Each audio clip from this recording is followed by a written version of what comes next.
right, welcome back to the IMNerd podcast. I'm your host, Frazier, and I'm here with my Monster Hunter-y co-host, Kenny. Yes, sir.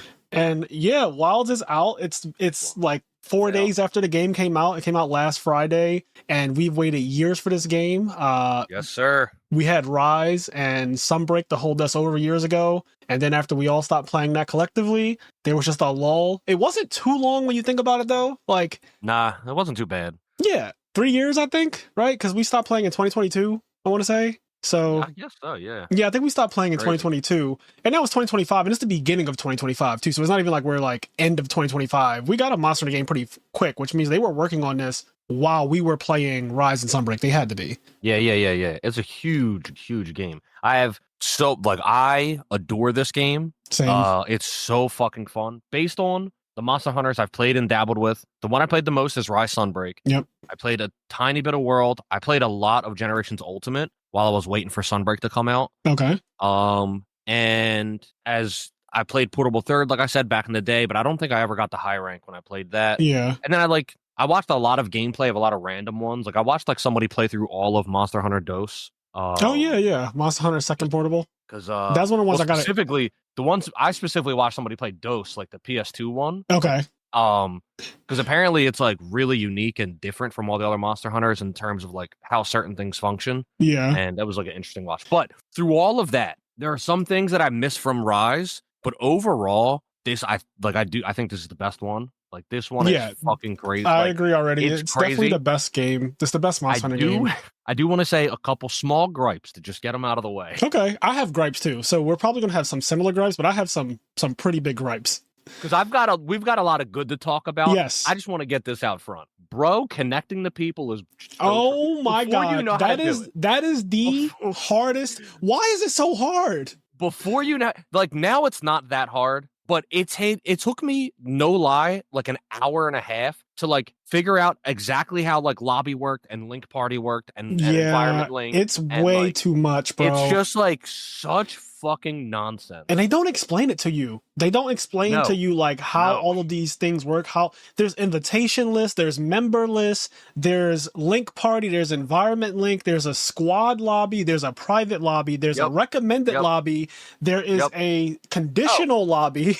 The fucking recommended lobby. So I go through like the tutorial, and by the tutorial I mean like the opening cutscene, the opening hunt where you fight Tetsucabra and Valhara. Yeah. So you fight the frog, and then I call it Tetsucabra. Isn't it called like Tetradon or something like that? Tetradon. Well, no, that's Rise. Okay. Rise is Tetranodon or whatever the fuck his name was. All that was like also like a platypus frog. Yeah. Anyway, I called it Tetsucabra. Tetsucabra's from a different game, by the way. I've been saying Tetsucabra is wrong. I've been saying all the names wrong. I've been having so much fun saying the names wrong. But it just my favorite name is Zuwu. Zuwu.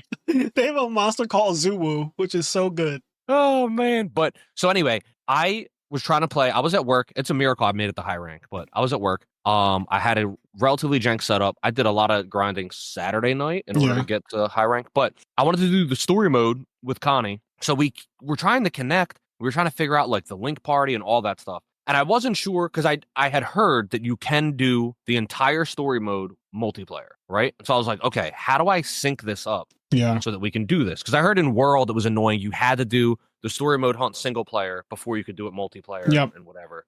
Which I guess that's not specific to World. Every Monster Hunter game, there's a single player village quest. This is the first time where right. That's very true. But I was trying to figure out, okay, how do I set this up? It took me like an hour and a half to because like we got into a link party. I was like, all right, if I talk to this girl, is it going to trigger the cutscene? Or we're going to be in the cutscene together? It was just really not well explained. And it was really hard to figure out that like. So what we ended up doing, I don't know if this was your experience. What we ended up doing, which was kind of annoying. It was cool that it could work, but it was annoying that this is what we had to do. Is we'd be in a link party, we'd both trigger the cutscene at the same time. We would like walk around. We do the part of the game where like you have to be by yourself. Yeah, walking around talking to the NPCs, and then you get to the hunt, and then when it would say begin quest, I would leave the hunt and then join her hunt, or she would leave the hunt if she got there first, and then because then when it said begin quest, we could just join it. Yeah, and then we could do the quest, and then afterwards we would go back into our own separate cutscenes. But it was annoying that like I had to do all of this, get to the hunt, leave the hunt, then I could go back into the hunt. instead of like, if we're in a link party, I feel like we should be able to trigger the cutscene at the same time. And then when the hunt starts, it just puts us together. Like, I don't know. So that's a rant. I'll tell you what happened with me. So midnight happens on Thursday, and Thursday going into Friday. It's 12:01. I set an alarm for 11:30 p.m. and I took a nap before then at like 9 p.m. So okay, not too bad. Not too bad. No, I was wondering if it was a danger nap. No, it wasn't a danger nap, because if it was like 11, I wouldn't even have tried, or if it was like 10:30, I wouldn't have tried. Yeah.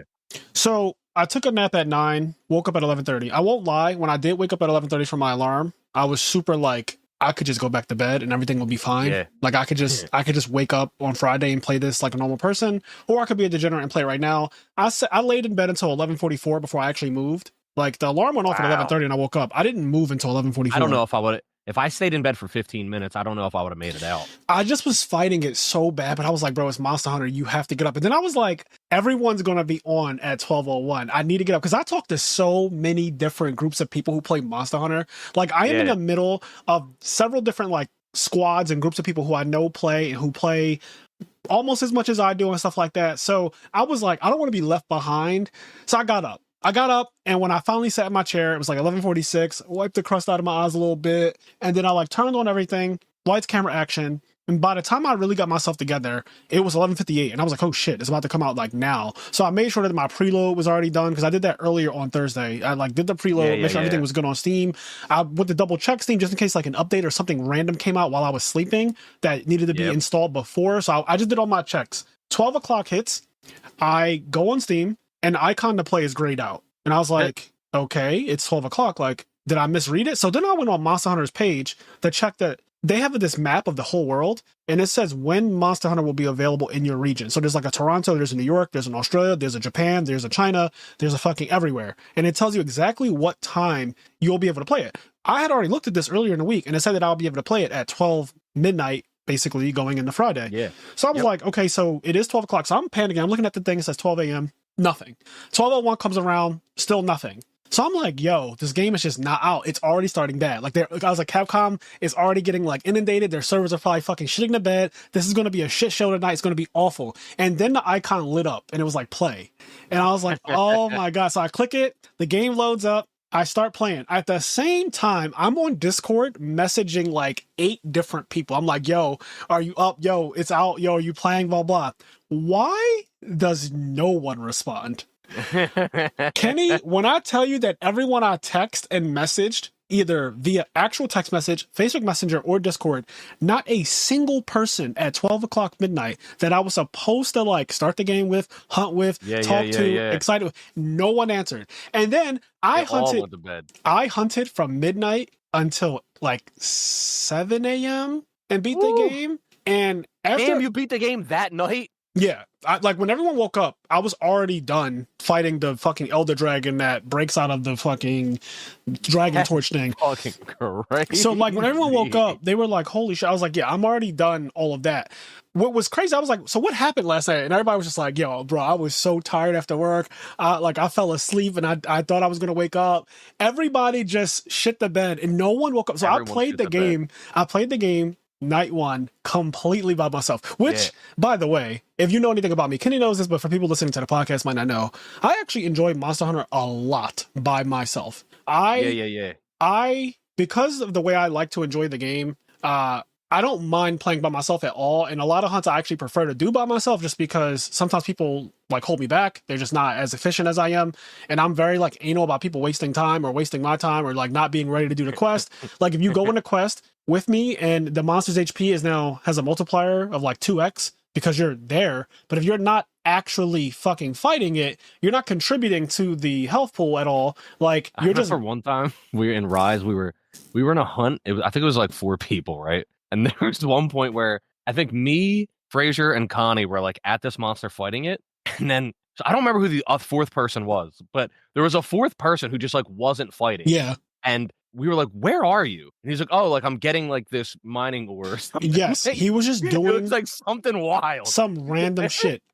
So that type of thing, do that on your own time. Because there's always time in Monster Hunter where you are by yourself. Right? Like there's always going to be a time where you're not hunting with anyone, because that's when you do your administrative stuff. That's when you like really fuck with your armor sets, fuck with your weapons. I mean, you could do that now. I like the way it is because you can do that stuff while you're with people, but you just don't join the hunt. Like, don't join the quest. There's been times like where, like in Rise, I know a lot of times where like I'm like, just go on the quest. I got to finish like setting up a decoration, and then I'll just join. That's fine. And then you just join like 5 minutes in, and then whatever. And the HP will get adjusted once you join the actual quest. Like once you are physically on the map, then the HP will be adjusted. So my thing is, you can do all of your administrative stuff. You can do all of that. Just don't physically land on the map, because once you do that, if you start mining while you're on the map, the monster's HP goes up to whatever it is for 4 people, but now it's only 3 people fighting it, so you're just not contributing anything to the actual hunt. You're fucking doing your nonsense, and so that always has annoyed me. So I don't mind playing alone. Anyway, I played the whole game alone by myself, and I thought it was so funny that no one, everyone who was so hyped, funny. Everyone who I thought was for sure going to be playing at night 1, nobody was there. So I played the whole game. Friday, I go to sleep, I wake up a couple hours later. Like, I think I literally slept for 4 or 5 hours. I wake up, obviously I play it all day again, and I get to like HR 50, and I'm like, okay, this is where I wanted to be, because I wanted to get to the point where like every monster is basically unlocked. Like, I have everything. I'm fighting temperate monsters and all that good stuff. I'm there. I've done all these optional quests. I'm just like doing a lot of nonsense night 1. It's like Friday, really, really late in the day, 9 p.m. and I'm finally where I want to be in the game, where like I don't have to worry about, can you hunt this? Like, you know, there's HR requirements for certain stuff. Like, oh, you need to be HR 41 to do this. You need to be HR whatever to do this. And I was like, I just want to break that point, get past that point, and then I can hunt whenever I want freely, and then I can officially like rest. So that was my experience night 1. I hate that when I did try to play with people, like you said, it is extremely difficult to understand it. And only today that I really understand. Like, literally today, I just watched a video that was sent to me by one of my groups. And the video is like a 5-minute video that explains everything about the online multiplayer system. Yeah, and it's not. Also, we briefly talked the other day, and you said this didn't happen to you. This happened to me. It happened to a couple other people that I know. As soon as the tutorial ended, like that first hunt and the cutscene, I immediately was just like dropped in a lobby with like 50 people. Like, I was just in a lobby and there was just hunters everywhere. So you know that happened to one other person too. My friend Subjective, who I'm playing with. I was like, what the fuck? He's been going through the game a lot slower. So he was like still on story mode yesterday. And yesterday he's like, what the fuck? I'm in a lobby with all these people. And I was like, what are you talking about? He's like, I don't know. It's just like a bunch of people in here. And I was like, oh shit. Kenny literally told me about his experience. I was like, that didn't happen to me. And I swear on everything, that just did not. There was never a time where I was just in a lobby with a lot of people. Maybe it did, and I just don't remember it, because I like blitzed through the fucking game. So like maybe I didn't notice, but I don't know how I wouldn't notice that there's humans, I assume with Japanese names, walking around the map. All kinds of names, wearing all kinds of armor. Mind you, I had a jank setup. I was so basically, and it didn't run all that well, but I was streaming the game from my computer to my laptop because I wasn't home. Right. And as long as you have good internet, it works. The problem is where I was at didn't have good internet. Right. But if it had better internet, it would have been a lot better. But what am I trying to say? I tested it to make sure this even worked in general by doing FF7 Remake. That worked fine. This game is quite a bit more demanding than more 7 demanding Remake. Than FF7 Remake. It's not even close. So, but anyway, I'm doing that, and so it's kind of jank. I was playing night 1, but it's jank. I get sent. So, the point I was making is I get in maybe 30 minutes after midnight or whatever, and bro, people had armor, and I was like, what the fuck is going on? Yeah, see, that would have annoyed me, because why are you showing me somebody who's like HR 74? Like, it was, and I just crazy. started the game. You know what I mean? Like, that doesn't make sense to show me. And you're showing me like literally somebody's walking around in fucking in-game armor, and I am still in low rank doing this story, and you put me in a lobby with like random ass people. I'll tell you the armor I remember seeing, because I saw it and I was like, what the fuck? And at the time I didn't know what it was, but it was Aja Rakan, the magma monkey. Yeah. Somebody had his armor on, because I remember like noting the face and like the fire. Yeah, the fire coming out. Oh, it looks so cool. So, like, I saw that armor and I was like, what the I was like, that looks like some endgame shit. And then, I got out of there. Later on, I realized like what armor it was. But dude, that's like near the end of the story, I feel like, or halfway through the story. Halfway through, for sure. Like, I don't know how that person got that far in that amount of time. Yeah, I genuinely don't like that. And then my friend who started late, so you played night 1 at least, but my friend, he didn't. So by the time he got to the point where they put him in a random lobby, people actually did have in-game armor. He was seeing Arcveld armor walking around, which is like a very flashy, noticeable white armor. You can't. I love that armor. You can't not see it. I have not fought the high rank, so I'm like pretty early in high rank. I haven't fought the high rank version of Arkfeld yet. I can't wait. But his armor, like just looking at it low rank, which is it's going to be the same. His armor looks so pretty. Like it's so fucking. Have you noticed that the high rank armors are different than the low rank armors? I noticed that there's an alpha and a beta version of the armors, and they have different. Like one has more skills, the other one has more slots. Yeah, that's how it is in World. And also, some of them, not all of them, but some of them also have different color, like default color pigment. Okay, some of them are actually just like a different look, like an actual like this. I didn't start like go when you go back after this podcast, compare a low rank armor, like a real monster's low rank armor, compare a low rank armor monster, and then look at the high rank. Like actually look at it. It is like there are differences. Interesting. Yeah, I'm gonna have to see that. Yeah, you'll notice it. Like they blatantly have different armors for high rank, which I like because that's how it's supposed to be. And then G rank, when that comes out like a year or two from now, I imagine 2 years from now, but when G rank eventually does come out, how long did Sunbreak take? A year. But there's a reason for that. Like Sunbreak and Rise, look at them, right? Like, just literally look at them. This game, we're getting title update 1 in 30 days. Yeah, that's normal. They didn't give the exact date, but they said early April. Yeah. And it's Mizutsune and probably like one other monster, hopefully 2 more monsters. But this is exactly the way I remember and love World to be. Like this game, Wild, is literally a successor to World, which at the time, World was the best Monster Hunter game by far. It also is still, it's going to be broken soon, but World is the best-selling Monster Hunter game before Wild. Wild is going to break that record for sure, because Wild is already breaking records for just how many people are playing it at one time. Like, there's a ton of records being broken by now. It's already past Cyberpunk, Elden Ring, whatever game you can think of, Borderlands. Like, it's like beating everything in terms of how many concurrent players are on a game at once, which is really awesome. But this those numbers, by the way, that we have are only like from Steam. They're only Steam. Yes, doesn't even consider PS5, Xbox, which I would imagine PS5 is its biggest player base. That's what somebody else said to me. It's funny. My friend Dennis literally said the exact same thing. He said, "I think PlayStation will be probably like the biggest group," and I said, "I really don't know because here's the thing." I get that like the PS5 is probably the number one console right now, but I have noticed a shift in most people playing this game on PC where they never played a Monster Hunter game on PC before. Yeah. And so I think that a lot of people have converted from PlayStation to PC. Not everyone, but like a good amount. And I just have this nasty perception of the current console gaming. I am so against console gaming at this point. I've officially become the PC Master Race snob that I used to despise when I was younger. Like, I'm officially that guy now. I can't even imagine playing on a console again unless it's, and we said this before, unless it's the Switch 2, which when that comes out, because they have proprietary games. The games don't come out on Steam. I can't play Smash Bros. On Steam. I can't play Mario Kart on Steam. I can't play Mario Party on Steam. Yep. So, like, that's a different story. But when it comes to PlayStation and Xbox, I'm good on those for the rest of my life. I am so serious about that. Like, there is nothing that will make me buy another PlayStation and waste $600 again. Or I never bought an Xbox, so that's just out of the question anyway. But, like, I'm good on that. It could be, though. PlayStation could still be the biggest one. I just don't have any data to back it up. Yeah. I mean, I don't have any data either, but just because Monster Hunter is, like, so long-standing, like, on PlayStation or Nintendo, but mostly PlayStation, and a lot of people have PlayStation. A lot of general gamers, I think, are still on PlayStation. Like, there's a group of us who are on PC and stuff. But because PC requires a little bit of extra, effort.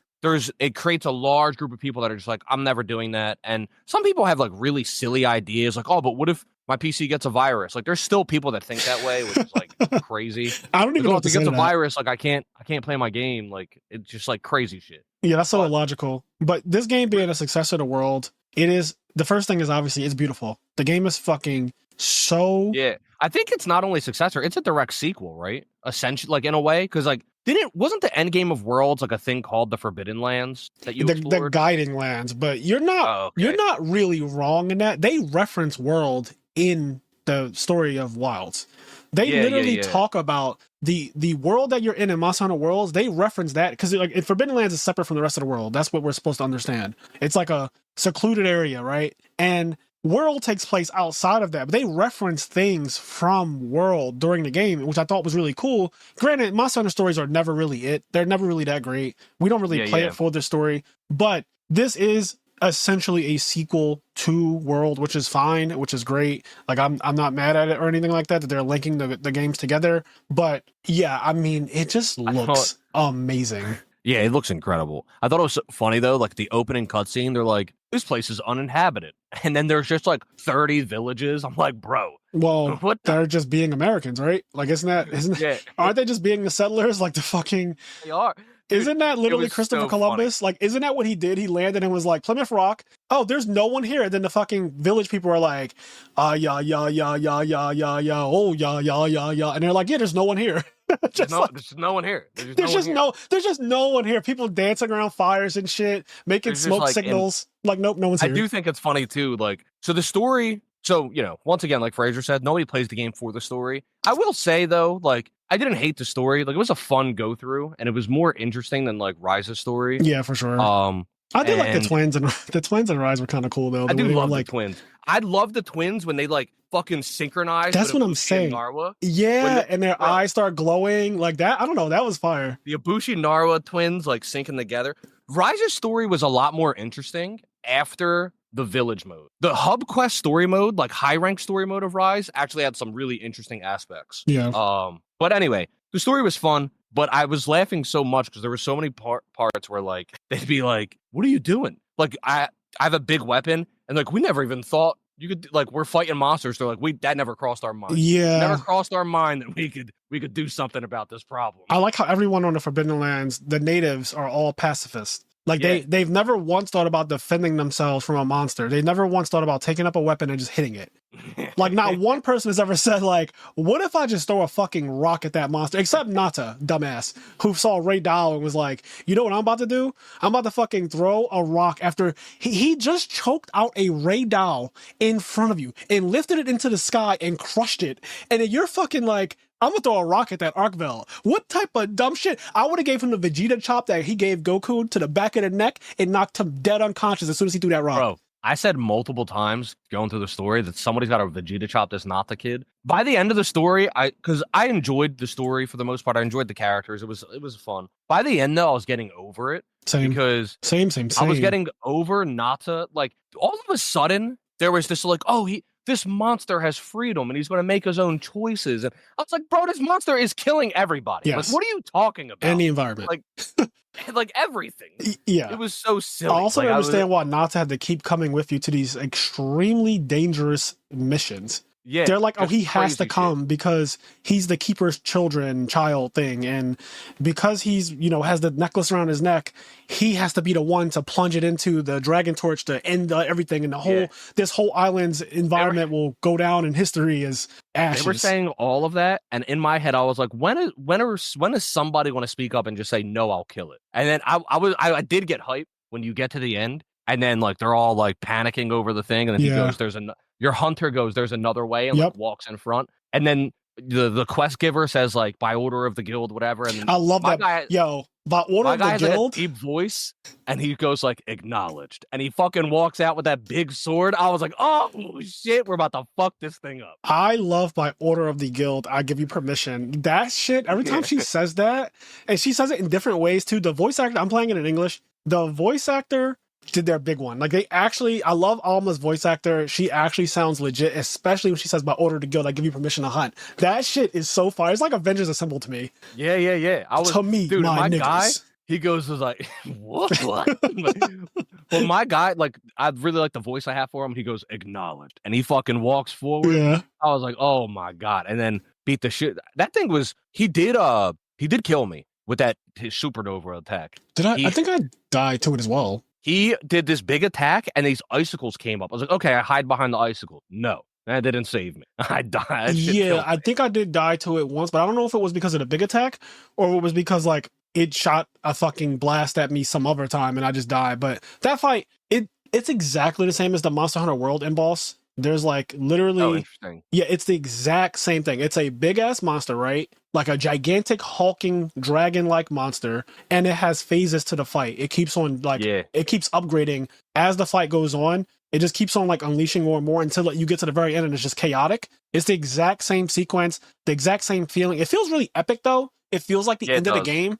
which I do like about it. What I wonder though, I didn't see any armor for that thing or anything like that after you beat it. It doesn't even have unique carves. When you carve it, you just get generic like Guardian scale. Like it's just called like Guardian scale, like this. Like it doesn't even have unique carves. I don't like that. I don't like that at all. I think that they're going to fix that. I think that one of the upgrades or one of the title updates will have that monster as a monster that you can fight, and it probably will be a siege quest where like you need multiple people to fight it or something like that. That's the other thing. You can't even refight that monster unless you have a friend going. Unless a friend gets there and you join his quest, that monster is not refightable. Yeah, and that's a little disappointing because I'm thinking about it now. Like I don't know what its armor looks like, and I imagine that the armor would look really fucking cool. Well, the kind of like the other version of him that's in the game and in the story and is Jin Dahad. Yeah, and I fucking love Jin Dahad. That's the best sequence in the whole game in terms of cinematics. The Jin Dahad walking on the side of the wall, Kenny, and the ice is like immediately freezing. So he like,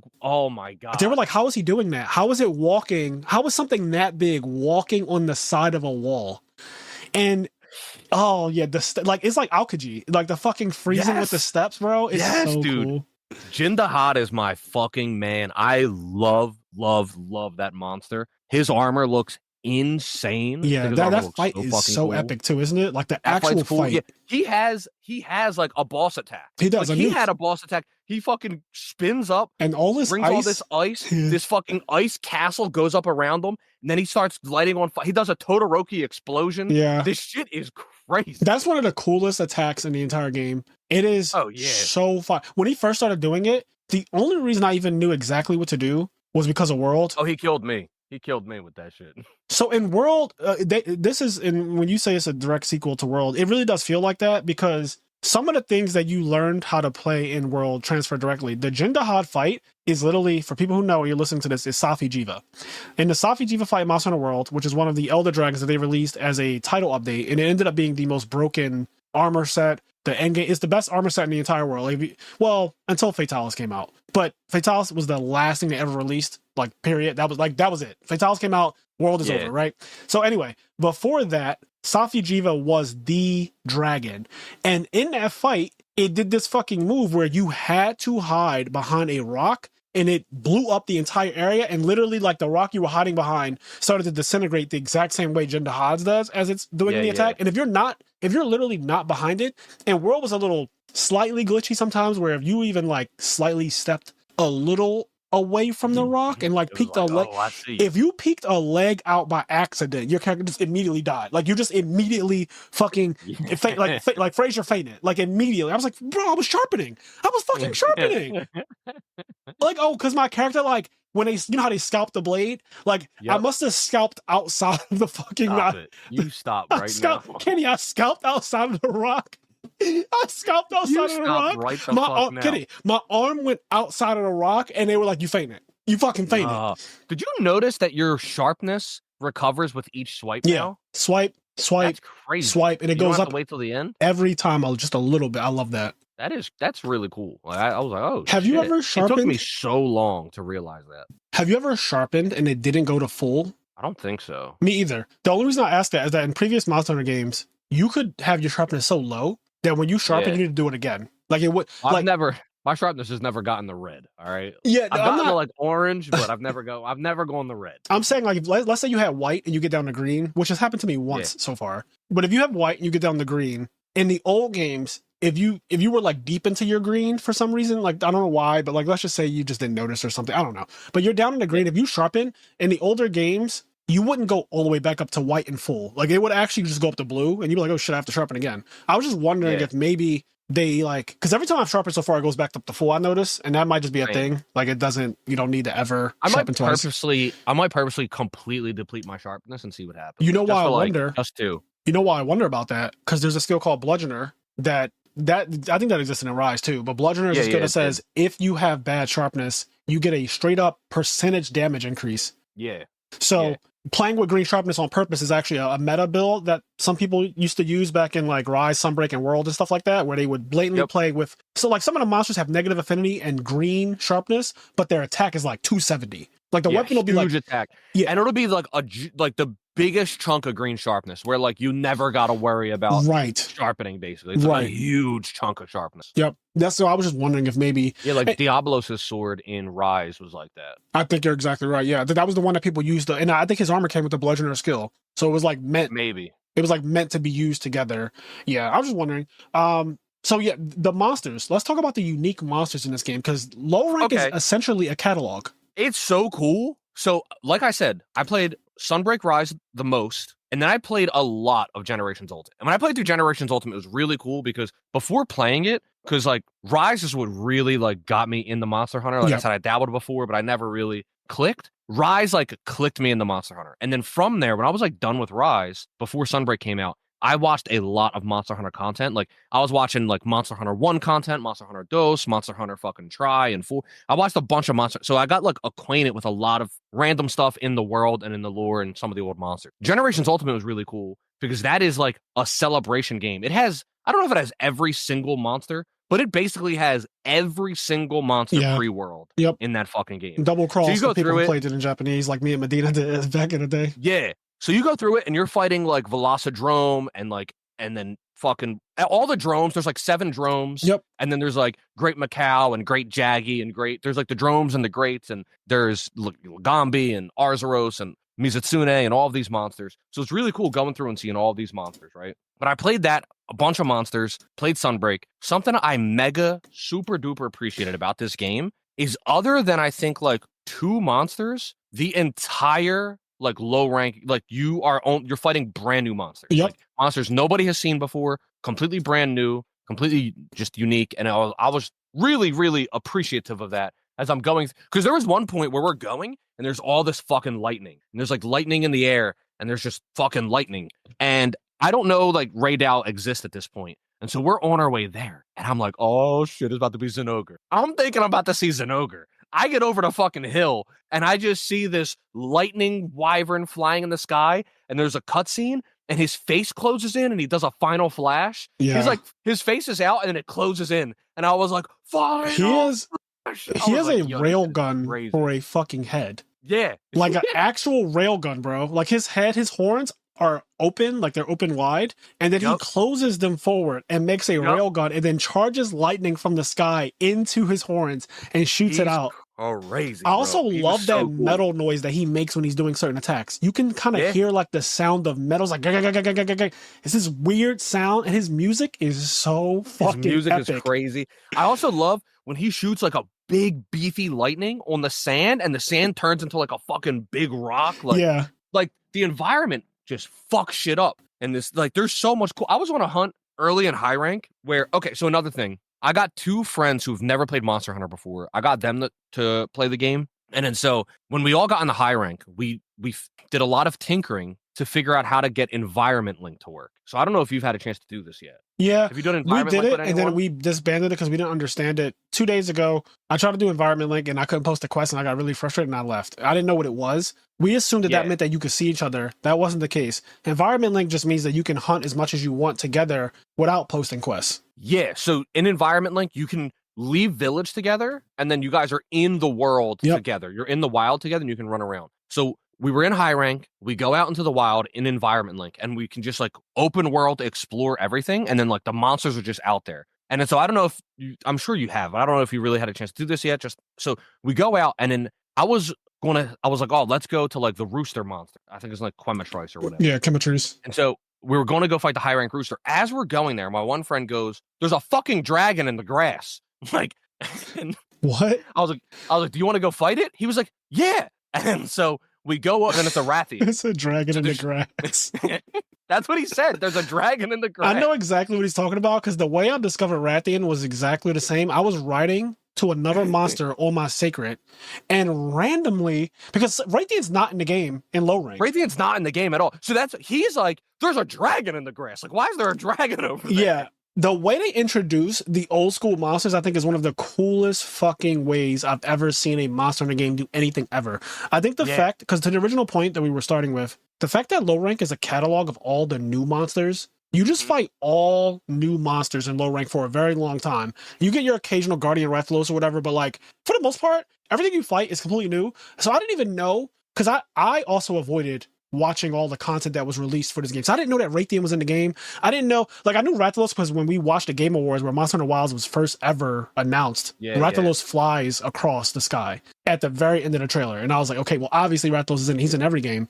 Yeah, he's king of the skies, man. He's got to be in it. So I didn't know that like Raytheon was in it, even though I guess if you have Rathalos, you have to have Raytheon, but still, I didn't know. I never saw anything with her. There's a lot that I just didn't know was in the game. So like Blaganga caught me off guard. I was like, what the fuck? Yeah. Dude, he's so hyped too. Because I know about him because of Generations Ultimate Double Cross. Yep. So when we go, I already know what's coming, right? But when the cutscene happens and he just shits on everybody. Yeah. That shit was so funny to me, bro. Like, I didn't know Conga Lala was in the game. Oh no, that's right, Blaganga. I was thinking of Conga Lala. He's the one that shits on everything. Yes. Blaganga is he's only in high rank. Yes. Right? Yep. Yeah, he's only in high rank. Yeah, and Raytheon too. Like regular Rathalos and stuff like that. Like, there's a lot of monsters, that I didn't know. Yeah. So environment link in this game is like what sent it over the edge for me. It's what makes it like the best game ever is the fact that like you can just link up with your friends, go out into the wild, run around, and then monsters will show up. And then when you get to the monster, it's like begin quest. And then like an official quest fucking starts. Yeah, once you start attacking it. Yeah, and then you can fight the monster. Dude, we had one where we went to go fight a tempered Raytheon. We're fighting the tempered Raytheon, and then it flies away. And then so we go to like where it went, and it's sleeping. So I'm using my greatsword. I'm about to do a wake-up slash on it. As I'm doing it, a fucking Rathalos land. And now we're fighting Rathalos and Raytheon. And unlike Rise, if there's two monsters there, it's bad for you. Yep. You don't get to ride one of them and use that one to fight the other. Oh, God, I forgot about that. I forgot. I was like, what? I forgot all about the whole thing when you like could puppeteer the monster and attack the other monster and make them drop shinies. Yeah. In Rise, if two monsters are there, it's good for you. It's broken, actually. You know what I mean? It's actually preferred. Yeah, it's so good. In this game, if there's two monsters there, you're in fucking trouble. And so there's a Rathalos and a tempered Raytheon, and we're trying to deal with all of that, right? And then another Raytheon shows up. And so there's a Raytheon, a tempered Raytheon, and a fucking Rathalos. And none of us have dunk bombs. Yep. And I'm like, what the fuck is going on? Like, Rathalos had he got his girl and his side chick there. And like, they're fighting. Bro, it was crazy. I actually love so cool that this game can render and handle that many monsters being together. And there's other monsters on the map that are just living their lives as well. So while you had those 3 Wrath monsters in your area at that time, there were 3 other monsters on the map just doing other things. Walking around. Yeah, like there's a Conga Lala somewhere. There's an Ursula. There might be another, like a Blaganga. Like they're also on the map while you have 3 Wraths in one location all fighting at this. Like, the game is so fucking cool. The environment link thing is awesome. Basically, I've had a similar experience where like me and my friend are just going around hunting, not through environment link necessarily, but like we'll be hunting something and then we'll get sidetracked. We're like, oh shit, I want to fight this because if I get an investigation for this, or if we get like parts for this, we'll see its armor. We'll like, I want to know what this does now. Because I saw that Raytheon while going to something else. Like we were hunting something else and I'm just on my sacred and something said, wait a second,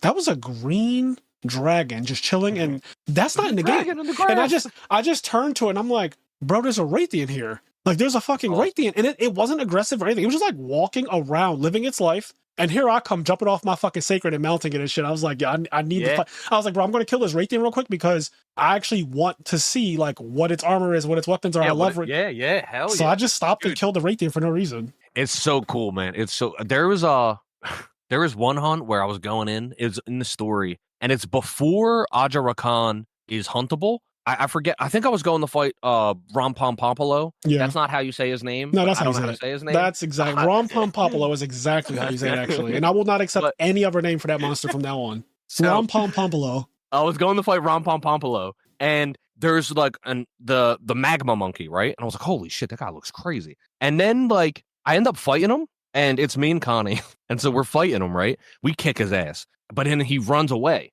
I was like, all right. So I'm like going to go find him again. And then so I'm fighting him. And then Connie's like, fuck. Like trying to, and then I was like, what are you doing? She's like, I'm fighting him. And I was like, no, you're not. I'm fighting him. Like where I don't see him at all.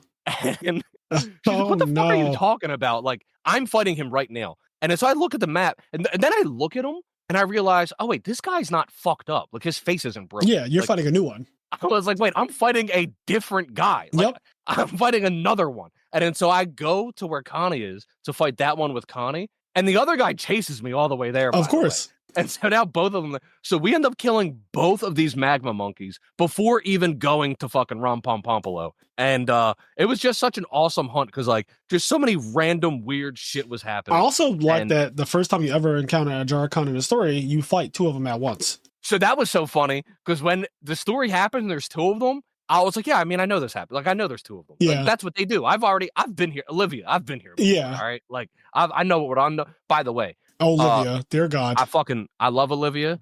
She's bad. And I want her armor. I don't know what her armor is. It's a probably DLC armor, and there's probably no way I can get it. Yeah, it probably is. But like, I want her armor. Her armor looks clean. She looks cool as shit. She uses a hammer, and she actually KOs monsters, which I find to be absurd. Like, she knows how to hit the head. Carving. I couldn't believe it. There was we cut the tail off a monster, right? And then like I carved it and I started making my way to like the next monster. But then I saw her run the other way, and I was like, "What the fuck is she doing?" I turn around, she is down on a tail carving. I was like, "Yo, the NPC's carving." Yeah, she's a real person. The fact that so there's a part in the story where she goes ahead of you to fight the other monster. Yeah, and she kills it before you kill yours, and she comes back and says like, target whatever, she's like, target deleted, exterminated, I'm here to back you up. And I said, wait, so you went and soloed the other one, left me here, I haven't beat mine yet, and now you're back to help me? That's crazy. That is crazy. By the way, the Palicos are awesome in this game. It sucks that they don't get their upgraded moves until high rank. Yeah, but like once you get to high rank, you can do quests to upgrade their moves. They're cool though. Like they're really good. Broken, if we're being completely honest. The Palico in this game is the most broken thing that you could have in a Monster Hunter. I've never seen a Palico be able to do this many broken things at once. Everything. Like it's cool because they just have like all of them. Like they're not different Palicos. Like it has like an attack buff. It has like a plunder attack. It has a shock trap. Like Vigor it has a resurrection. Heal. Like it has all kinds. It has every move that was in World. All the things that were in World. It can do all of them. It can set traps. Like you said, it can play the horn to give you buffs, give you earplug, give you attack and defense up and stuff like that. It plunders, so it steals from the monster. Vigor Wasp, giant with Vigor Wasp. Like, it does everything. It's actually kind of scary because the AI is programmed so well that it knows what to do at the right times usually, which is, like, also pretty broken. Like, it heals you pretty frequently. It's like, healing incoming or whatever, and it just, you'll get hit and it just heals you. The Palico is better than most of y'all hunters. Like the Palico's better than y'all. Oh shit! Like, now shots fired. He's better than most of y'all, yo. He's crazy. He gets shit done. No, the Palico is definitely broken.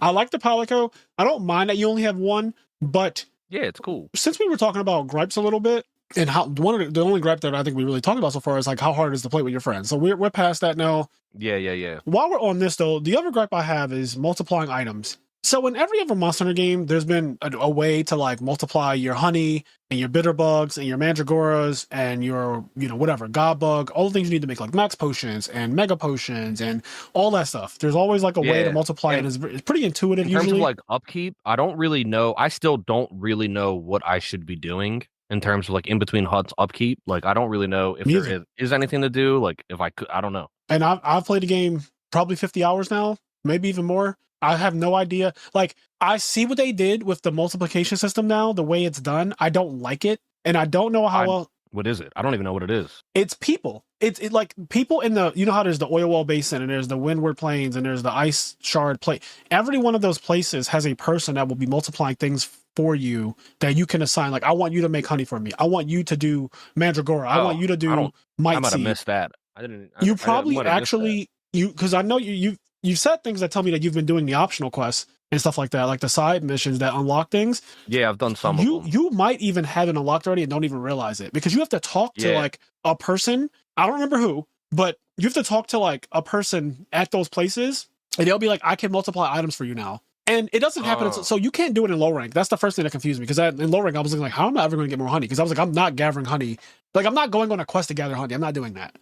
So I went through the whole game. Granted, the whole game was one night, but I went through the whole game like, so there's just no way to get like Bitterbug without me like snatching it off a wall. Like I have to snatch my god bugs off a wall to get them. Like that's the only way. So I was nervous. Then you get the high rank and then it's revealed like, okay, so it's the same like multiplication system as like Rise and World where you can say, make honey for me, make mandragora for me, but it's done through individual people and you have to like, I guess, unlock it slowly or whatever. But it's still, what I don't like is that it's still not very intuitive, and you'll see what I mean.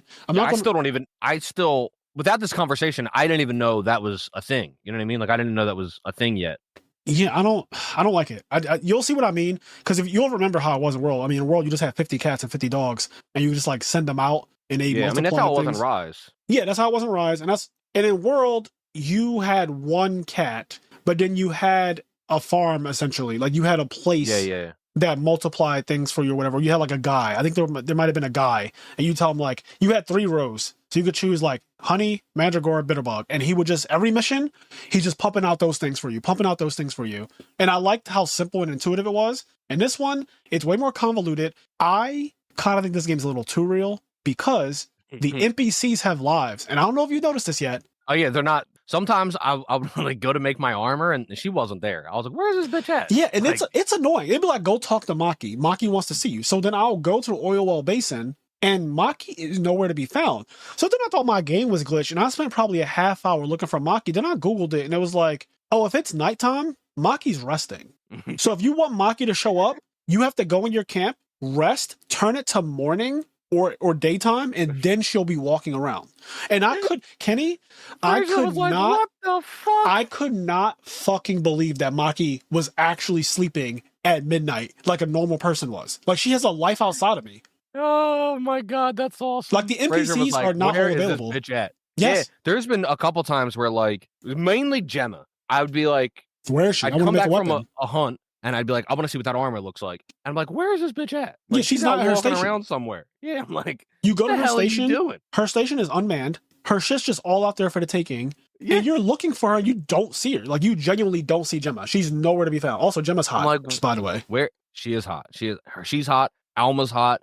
The Bone Chief, she's bad as shit. I was like, that's a big woman, but that's a good big woman. I was like, that's a good big woman. I like that. That's my kind of woman. In Suja, there's that like really like an actual giant woman. So I missed that.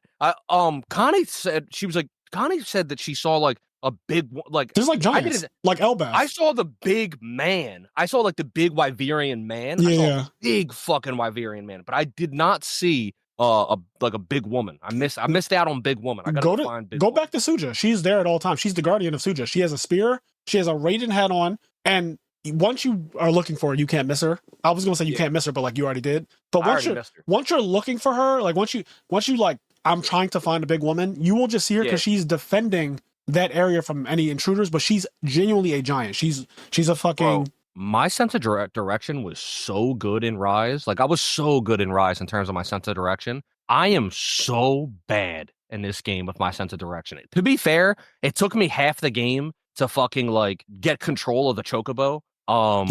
And like mess with the settings and everything. Yeah, you have to mess with the settings, otherwise the thing is not playable. Sacred is so unbearable. And then like I've only just recently gotten more comfortable like with some of the maps and I just call him Chocobo. But I like the name Sacred because it's easy to say. It's the word Sacred. SACRED. That is correct. But for whatever reason, I've never called them that because before I knew what it was called, before I didn't realize what they were calling that thing its name. I thought they were saying the word sacred. See, I didn't really know what was going on. It does just sound like sacred. And so I was just saying like I called it my dog. I was like, where's my dog? And then I was like, where's my bird horse? And then I was calling her the Chocobo. Yeah. Like I called it everything but its name. I mean, it's blatantly modeled after a Chocobo, if we're being honest. So there's that. Yeah. So but yeah, my sense of direction's really bad in this game. I have a really hard time getting around and figuring out where I'm going. Yeah, I use it as my Uber. Like I literally don't really. So I mark things on a map. You know, you open up the map, you R3 something, and then it puts a little thing on it, a little marker, and then it'll just go to whatever you marked. That system is also a Monster Hunter Iceborne system. So then in Rise, I'm pretty sure you could do the same thing with like your dog or something like that. And if it didn't blatantly auto drive you to it, you could just like have the arrow on the screen in Rise that would just like be you're just going this way. And the arrow wasn't good, but it still got you in the general direction because it didn't understand. Like, it's funny, that game was Monster Hunter Rise, which is all about verticality. Yeah, but when it came time to go up, the arrow would just be pointing it would just rant. It would just fucking rant. It'd be like, kill yourself. The arrow would be like, jump off a cliff. Like it would just it was crazy. It was just trying to kill you. So I don't know. run into some nonsense. Yeah, so I feel like there was like 3 points that you and me half started that we didn't get back to, but we'll try to remember them as we go. But to go back to like some of the unique monsters, oh my god, I loved the octopi, man. The fucking octopi. There's multiple octopus in this game. There's multiple. Okay, so that threw me off because I was like, I don't think there's ever been an octopus in Monster. No, there hasn't. So I fight the Black Flame, who's an octopus, New Udra, and I was like, this guy's cool as shit. And then I also didn't know that he was in the game. And the way he horror scened killed that Ajaricon, that shit was a horror scene. It was a horror scene. It was crazy. But I was looking at his tentacles, and I was like, I know these are cuttable. I know I can cut these the fuck off. True. So I severed 2 of them. And I really want to get a hunt with like 4 blades and see if we can sever all 8 tentacles. You probably can. That'd be so cool. I also like that they keep moving after you sever them. Yeah, they like a real octopus. Because that's a real thing with octopus. He's an awesome fight. But then I was not ready for an alien octopus to also like. I was like, "There's 2 octopus in the game." The UFO one is so creepy. He's creepy as shit. He's also weird. I don't know if it was just me, if it was like an unlucky like behavior RNG. When I fought him, I felt like he was uninterested in fighting me. Like I was fighting him and like he would attack me because I'm hitting him. But then like he literally changed locations like 7 times in our fight. Oh yeah, like, something we would was wrong. fight for a little bit and then he'd be like, I'm out of here. And like just he seemed like he was so uninterested in me. Like we were fighting and like sometimes he wasn't even attacking me. And then he would just leave. I was like, yo, what is he doing? Yeah, your game might have been slightly glitched for that fight because that doesn't sound correct. That's something that apparently I read that in the beta. Now, I only played beta 1. I didn't play beta 2 and 3 that came out like a week before the game. But beta 1, people were complaining. I didn't notice it, but people were complaining that the monsters change area too often. And so they actually patched that out of the game. Like the monster, apparently in beta 1, the monster would just leave like after 5 minutes of combat. Not even 5 minutes is a long time. Not even 5 minutes. It would be like 2 minutes and 30 seconds. The monster would switch areas. So people were like, this is not playable like this. This is not fun. I didn't really notice that for whatever reason. Maybe we kept making it fall or something. I'm not sure. But like, yeah, that was a complaint. So what you're describing actually sounds like the same exact complaint that people had with beta 1 where the monster seemed uninterested and kept running. Yeah. It was so weird. It was such a weird like thing. He was just doing his own thing. And then I would see him fighting like the other like he would be fighting like literally small telling monsters. you to fuck off. Like he would just leave me and then I'd see him fighting like the poisoned like guardian chocobos. Yeah, like yeah. He'd be fighting those little ones and then I'd show up and he'd leave again. I was like, what?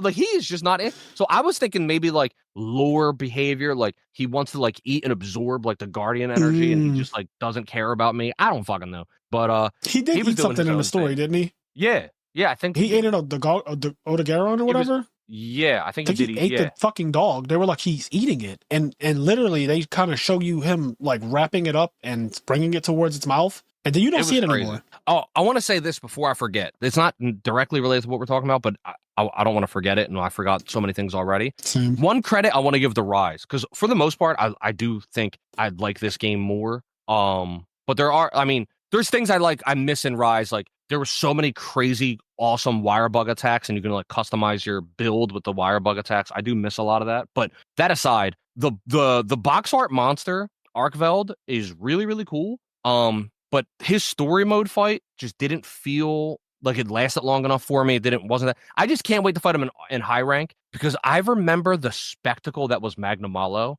and him like jumping through the air, fucking kicking off the air and blowing me up and doing all this crazy shit. And I just don't feel like when I fought Arkveld, he really did any. Like he got hype a little bit, but I just don't feel like he really did anything. So I really hope his high rank fight is like more interesting. I haven't fought him in high rank yet, but like I just want to say I don't know if it'll happen, but I hope in a title update we get Magna Malo because like I miss my boy. You know? All right, so I want to speak to this point because I actually disagree here. Okay. The first time in story mode that I fought Arkveld was when you're in that Guardian breeding facility and he shows up. Yeah. And like there's this big pillar in the middle of the room that you can actually like run around and he will chase you around. It's kind of funny.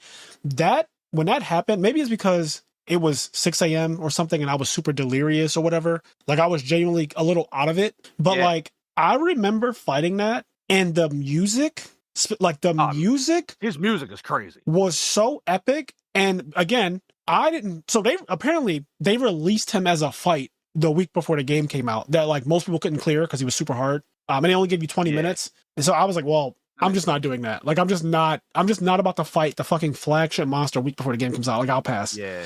So I didn't know how he fought.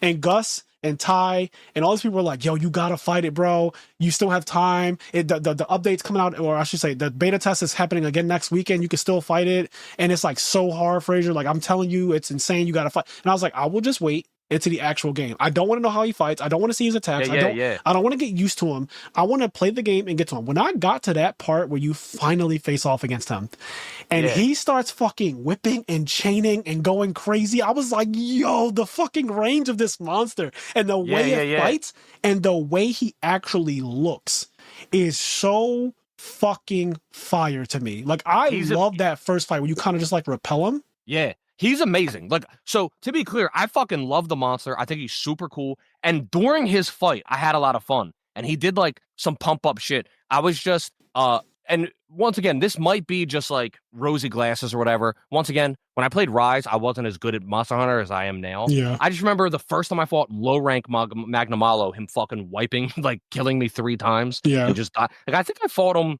I think it was you, me, and Connie. I think it was you. You had already gotten the high rank, I think, and then it was you, me, and Connie, and you were just kind of there. I don't think you were hitting him that much. You were just like letting us like, and then he just beat the shit out of us. And yeah, he's a tough fight.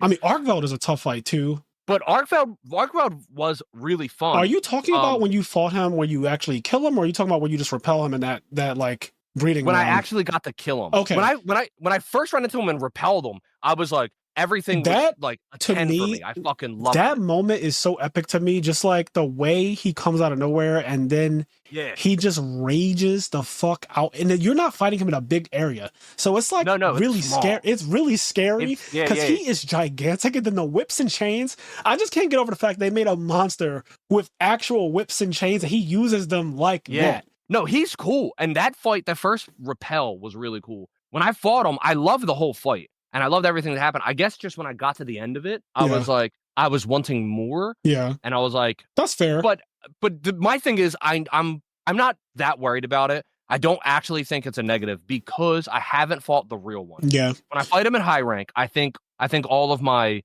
like complaints, if you can even call them that, will like go away. Because I think when I fight the high rank one, I'll be like, okay. Because that's the other thing. I think I heard you say before we played the game, you were like, yeah, Gus and everybody's telling me like the Arkveld fight is fucking crazy. Yeah, they were at the Super Bowl. Having already heard that, when I fought him, I was like, oh man, I wanted a little bit more. And maybe that's just because like the expectations of hearing that. I will say this. Into it. This segues perfectly into a topic that I actually wanted to rant about the online community and just like people being annoying. Okay. Low rank and people judging the difficulty of the entire game based on fucking low rank was the hot topic of the first before the game came out, the people who had early access to the game, all the content creators, all the ones that I thought, all the big ones, RX Gaming, like everyone, every single, you know who they are, the really big content creators, they were all basically subtle, low-key bitching about how easy the game is. And then what happened is because that kept being repeated so much, then the regular people started saying that because they just hear it so often, they don't think for themselves. So now everyone's repeating this, oh, this game is too easy, it's too easy, it's too easy, there's nothing challenging about it. So dumb. And I'm going through low rank, and I'm like, well, yes, what Monster Hunter game was difficult in Village Quest low rank? Like, so I had a friend messaging me, and they were like, hey, there's like, he was like, is the game hard? Is it easy? Blah, blah, blah. Like, because he's debating on whether or not he wants to get it. He also never played Monster Hunter. He was like, I heard a lot of people complaining that the game's too easy. And I was like, no, I mean, the story mode's easy. I was like, but the story mode's easy in every Monster Hunter. Yeah, there's not a single one where it's hard. Not a single one. Yeah. I was like, when all of those people get the high rank, they're going to go fight like a bullshit monster, and they're going to think they're hot shit, and they're going to get fucking wiped. Like, they're going to go fight a Quematrice or a Balahara, like some like rank 1 monster, but they're going to fight it in high rank, and it's going to fucking kill them. They're high rank feels noticeably different than the low rank story mode that I feel like a lot of people were judging the game on, and it's really dumb to me because if you've ever played a Monster Hunter before, you know that low rank doesn't actually matter. It's just an introduction to every monster. All it was a showcase of the new monsters. That's literally what low rank was designed to do. They did it expertly. It was done amazingly. I have no gripes with low rank at all because I just wanted to see these new monsters, a lot of them I had no idea.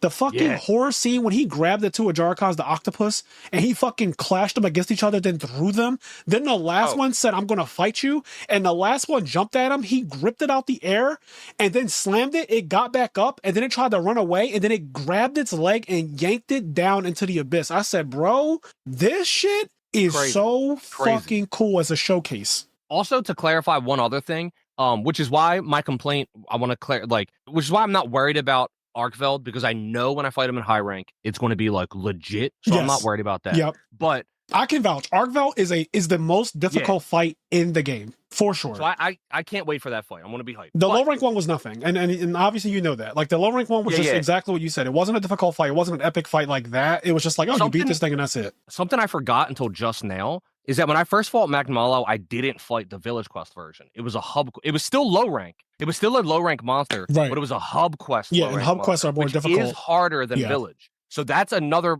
point, because there's not a hub quest low rank in this game. No, there low isn't. rank is just story mode. So that's another point that I didn't even think of until just now. That makes sense, because that means that your Magnamalo was just way harder than it was supposed to be. Yeah. Like the first Magnamalo I fought was fucking crazy. Because when I fought Magnamalo, I fought the story one first in the village, and I remember that was the first monster that killed me. I remember noting that to other people, like, oh, I actually died. Like he flat out killed. I didn't know the attack where he like runs around, glows, and then crashes into the ground. I just fucking died. I was like, yo, that's a one-hit kill. And so I died to that, and I thought it was really cool. And then I ended up beating it, first try. You don't like triple car. The story mode, you're not going to triple car. If you know how to play Monster Hunter even a little bit, you're not going to triple car on a fucking story mode monster. So I beat it, and it was an amazing fight. Like Magnamalo is still one of the coolest monsters ever, and I couldn't imagine seeing him with the graphics now. Bro, if they put Magnamalo in this, because isn't Safijiva in one of the last updates of Sunbreak? Oh, I stopped playing Sunbreak. I don't think it is. Safijiva? No, I don't think Safijiva is in Sunbreak.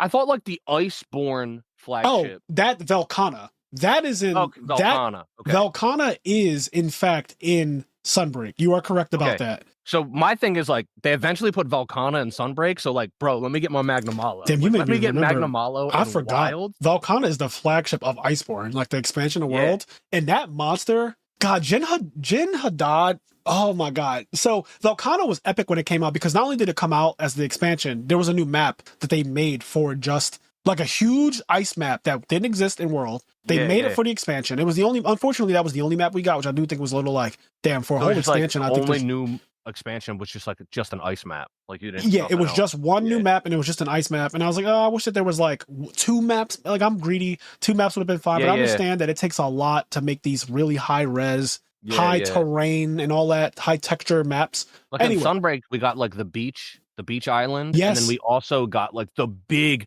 triple environment. It was like a lava area, a ice area, and a swamp area. The Citadel. The Citadel. Yeah, we got the Citadel where Malzeno was at. So yeah, I mean, Rise Sunbreak was insane because they were able to do so much more. And this is why graphics, while they're nice to have as long as the game is solid, I would never put graphics over the game being solid. Like I prefer the game to be just better. But that's a different conversation anyway. But in terms of like Velkhana, it was so epic when it came out because new map, but then you have this monster that's affecting the environment unlike any other thing I've seen in Monster Hunter. It was like fucking creating actual, as it would do ice attacks, like it would do an ice beam, and it would create a bridge of ice that you could literally walk on top of, you could jump off of and do your great sword attack. So crazy. Yeah, like it affected the environment the same way that now regular monsters like Ray Dow, he makes fucking crystals pop up that you can interact with these crystals. You can like hide behind them and shit.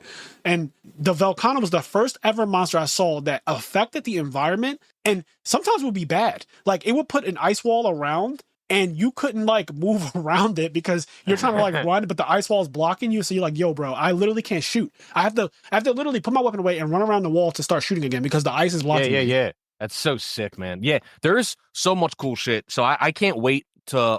That's like a big thing. I can't wait to fight. Jindahad's my boy. Something else I want to say. You're talking about how Zuwu, or no, not Zuwu. Nuudra like killed the Ajara Khan. Fucking, I love the end of chapter 1, right? You go through, so you fight like the rooster, you fight the frog, you fight the sand snakes, you fight all these monsters, right? And all of this is happening. There's the bear, the new Ars roast. Yeah, I forgot what his name is, but I know what you're talking about. I've been calling him like Onigashima because it's something like that. Yeah, That's his not name is name. ridiculous, but yeah. I've been calling him like I think it's like Doni Gashima. I don't whatever. Yep. But there's him, and then there's like the alpha one, right? The Apex Predator one. And so you're going through the story, blah blah blah. I love the end of chapter 1. The Apex Predator one shows up, and you have to hunt him. But during the hunt, he leaves. But every time he leaves, he goes to a new area, and he fights one of the other monsters. He fights the rooster. He beats the shit out of the rooster. Yep. Then he goes and beats the shit out of Balahara.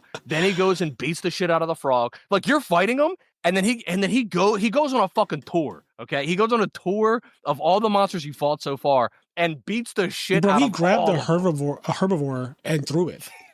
Like, he lifts up one of the fucking things that's just like eating grass. Bro. He lifts it up and then slams it. I was just like, what the fuck? It's so violent. It was so violent. It was so dope. I was like, this guy is fucking people up. Now that we're on the topic of that guy, when you first encountered the Guardian version of him, that part in the story mode was so epic to me because I didn't know what was happening. I still don't quite know what's happening, but like when he would start attacking and the light would start blasting from the ground, then it would create like these crystals, then he would start absorbing energy out the ground. I was like, what the fuck is this version? I thought that was the new tempered monsters or something. I was like, oh, this is what I was like, this is what tempered is going to be in this game. I didn't know that it was a whole new class. Like now Guardian monsters exist that didn't exist before. It is really funny because like every Monster Hunter, so okay, this game has like Guardian monsters, right? Yep. And it reminds me of like I know it reminds me of like the Apex monsters from Rise. But I know there's Apex monsters in Double Cross that are completely different. But Rise had like Apex Rathalos and Zenogre and Diablos. And there was those. And then there was like variant monsters. Then there's but then there's the Frenzy monsters. Yep. Frenzies. So by the way, it's not confirmed. I don't know if he's in the game or not. I'm assuming Gormagala's in the game just because like there's frenzied monsters. I get in the high rank and there's frenzied monsters. I'm looking at Frazier's face. I can't tell if his face is telling me actually there's frenzied monsters. There's frenzied monsters. I can't tell if Frazier's face is saying Gormagala's not here or if he is here. They're all like you said there's frenzied monsters. I agree. There are frenzied monsters in the game. That's all. There's frenzied monsters. So I thought it was there's guardian monsters, then there's frenzied monsters, and then they were like, oh, now there's tempered monsters. And I know tempered are from. Why is he smoking? What does Frazier know that I don't know? I don't know. I can't tell. Oh God! But I just thought it was funny that this game had so many like Monster Hunter. Like there's Guardian, tempered. This is frenzied. going to be the biggest Monster Hunter game of all time. I hope think so. I genuinely think, unless Capcom severely drops the ball. So to be clear, guys, there's only 29 monsters in this game. I believe 29 monsters is exactly the number of monsters that started in Rise and in World. Like, for some reason, they like that number. So there's 29 monsters at launch. 29 monsters to get acquainted with, 29 monsters to learn their attacks, fight them. And then every time they come out, a couple months, there's going to be multiple monsters added. And the roster is going to grow exponentially. By the end of, like, Iceborne, there's fucking so many. I won't throw out an arbitrary number because I don't know the actual number that it was at the end. But it went from like a roster of 29 to a roster that was more than double. I think that this is going to be bigger than that because this is a bigger Monster Hunter game and they made these maps. What makes me believe this is going to be a huge game with like so many previous monsters in it is because the maps can support everything. Like once I saw Blaganga, Kenny, I had no idea they were bringing a monster from Monster Hunter 2 into this game. Dude, I was so hyped because first there was Congalala, and then I saw the Magma Monkey, Ajarakan. Yep. And then I saw Blaganga, and I was like, okay, there's 3 monkey monsters. Yep. I need to get punched in the face by Rajang at some point. Yep. I need Rajang to punch me in the goddamn face. That's what's so cool to me. I think they're going to add everything that we want. Devil Joe, like, will be in here at some point, I'm assuming. Like, just everything you can think of. Nergigante, which is the flagship from World. I assume he's going to be. Also, just like Elder Dragons, like actual fucking Elder Dragons. I assume at some point, like. I'm assuming, by the way, I don't know if there's confirmation, but I feel like Jindahad is an Elder Dragon. Me too. I don't know if it's confirmed, but you carved Jindahad 6 times, and his tail has 2 carves. Yep, which is Elder Dragon activity right there. Yeah, and he's just huge. So I was like, is this guy an Elder Dragon? I can't imagine he's not. Does he get affected by? I don't know if he's affected by shock traps, and I can't imagine he's affected by a pitfall trap. I didn't try. There's either. No way pitfall trap. You know what would be cool? If pitfall trap worked on like one foot, like if one of his foot could go into a pitfall, that would be funny. Or if like you needed to set up multiple, like you and multiple people had to put up at least 3. He could like fall in them or something. I'm gonna try using a trap on him. I don't know if traps work on Jindahad, but like because Elder Dragons officially feels like an Elder Dragon. You can't trap Elder Dragons. That's like a part of the lore of Monster Hunter. They haven't changed that. They haven't like retconned that or anything.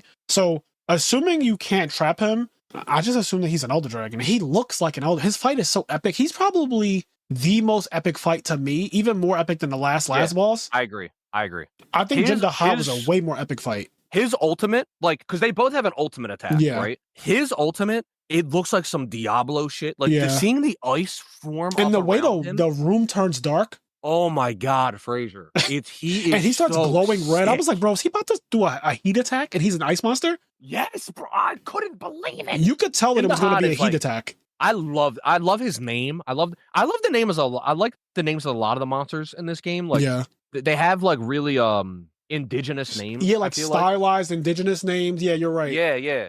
I like a lot of the names of the monsters. Jin Dahad. Yeah, these names are definitely, they're not just like Diablos, right? Like, yeah. They're like really like indigenous stylized names. So I like the names. But Jin Dahad, I think, is like my favorite monster, my favorite new monster. He's top 3 for me for sure. He's so good. I would say top 3. Cool. Arkveld, number 1 for me, just because Arkveld is the man. He's cool. Because in low rank, he's the main focus of the story, and seeing him OD on the other monsters was actually cool as shit. Like, seeing him choke out a Ray Dow like that, and then like lift its body and crush it. I was like, yo, what the fuck? You know what else was cool is like he like absorbs energy. He doesn't need to eat. And then you find out like the lore, like none of the guardians need to eat. Yeah, they don't reproduce. They don't have reproductive organs. But because like my read on the story, I don't know if it was confirmed, but my read on the story is like he was out in the wild. He was with other monsters and he saw how they act. And that trained him to then start eating things and like start hunting for prey. Cause like he comes back and starts eating shit. And they're like, I thought they couldn't eat. And the guy's like, I don't fucking know. And I was like, in my head, it's like, oh, he was like out in the wild. He saw how the world is. And they said he got addicted to wyvern milk and like the whole energy system that Forbidden Lands has. Yeah. He's like addicted to the energy and he's never satiated. So he can keep on going around and killing and absorbing shit like that. And it'll never quench his appetite. That's why I told you to kill it. She was like, we have to put it down. Because at first there was like some sympathy for it, I think. And then from the fucking kid and the quest giver. The quest giver was crying when she told you, when she was saying like by order of the guild, she was crying. I'm sitting here like, bro, why are y'all acting like you haven't watched me murder 73 monsters at this point? Like, what are we doing? Like, this guy is destroying villages. He's killing people. Like, by order of the guild, let's go. Like, I'm killing this motherfucker. Yeah. But Arkveld is Jin really Dahad, dope. Arkveld, and who was your third? Zubu, when I tell you, so Zubu's not one of my like favorite monsters to fight, but when I tell you, Kenny, when I saw a second octopus and it was creepy as shit looking, like, you don't understand. I had no idea that Zubu was in the game at all. Like, I know I say this about pretty much every monster, but like, I didn't even see like a thumbnail spoiler of Zubu at any point. So like, when I first encountered it, I was like, what is that? What are the chances? There's never been an octopus monster in the game, right? So you already saw an octopus monster. What your brain when you go, wait, there's 2? Like, that's exactly what happened. I was like, wait, there's another one? And this one is like an alien. It has the mouth of an alien. It opens up like an alien. It does UFO attacks. Like it goes in the air, it spirals the fucking the octopus legs of it all. They spiral around and everything to make it look like a UFO ship. It's such a cool concept. That one's up there. I think Ajarakan's up there as well. Like just in like my top. Dude, when he bangs his tail on his back, he like pumps himself up, bangs his tail on his back, gets up, beats his chest. I was like, this is my god. Did you see the way he dies? Dude, he dies like a god. Yeah. He dies on some white boy shit. Bro, I said this. That is literally what I said. I said, this motherfucker died like Whitebeard. Bro. When you kill him, he stands up straight and puts his chest out and fucking falls back. Yeah, I loved it. I was like, this motherfucker is my god. Yeah, I really like Ajarakan. I love that monster. He dies like a god. Like, the way he dies. Straight. He stands up and pumps his chest out like, you might have got me, but you ain't got me. Yeah, I love that. Back. I love that he just like falls and he's all muscular and shit. He's so cool. Oh my god. Ajarakan is the man. Yeah, I think you're right though. Jin Dahad is by far one of the most cool and epic moments in the whole Monster Hunter franchise to me, because the way he comes out of nowhere, you guys don't really know what you're expecting when you go to the Ice Shard Cliffs. No. And there's like floating rocks and shit. It's like a magical place. Unlike most of Monster Hunter, it's like an actual magical area. And he just starts crawling on the side of a wall.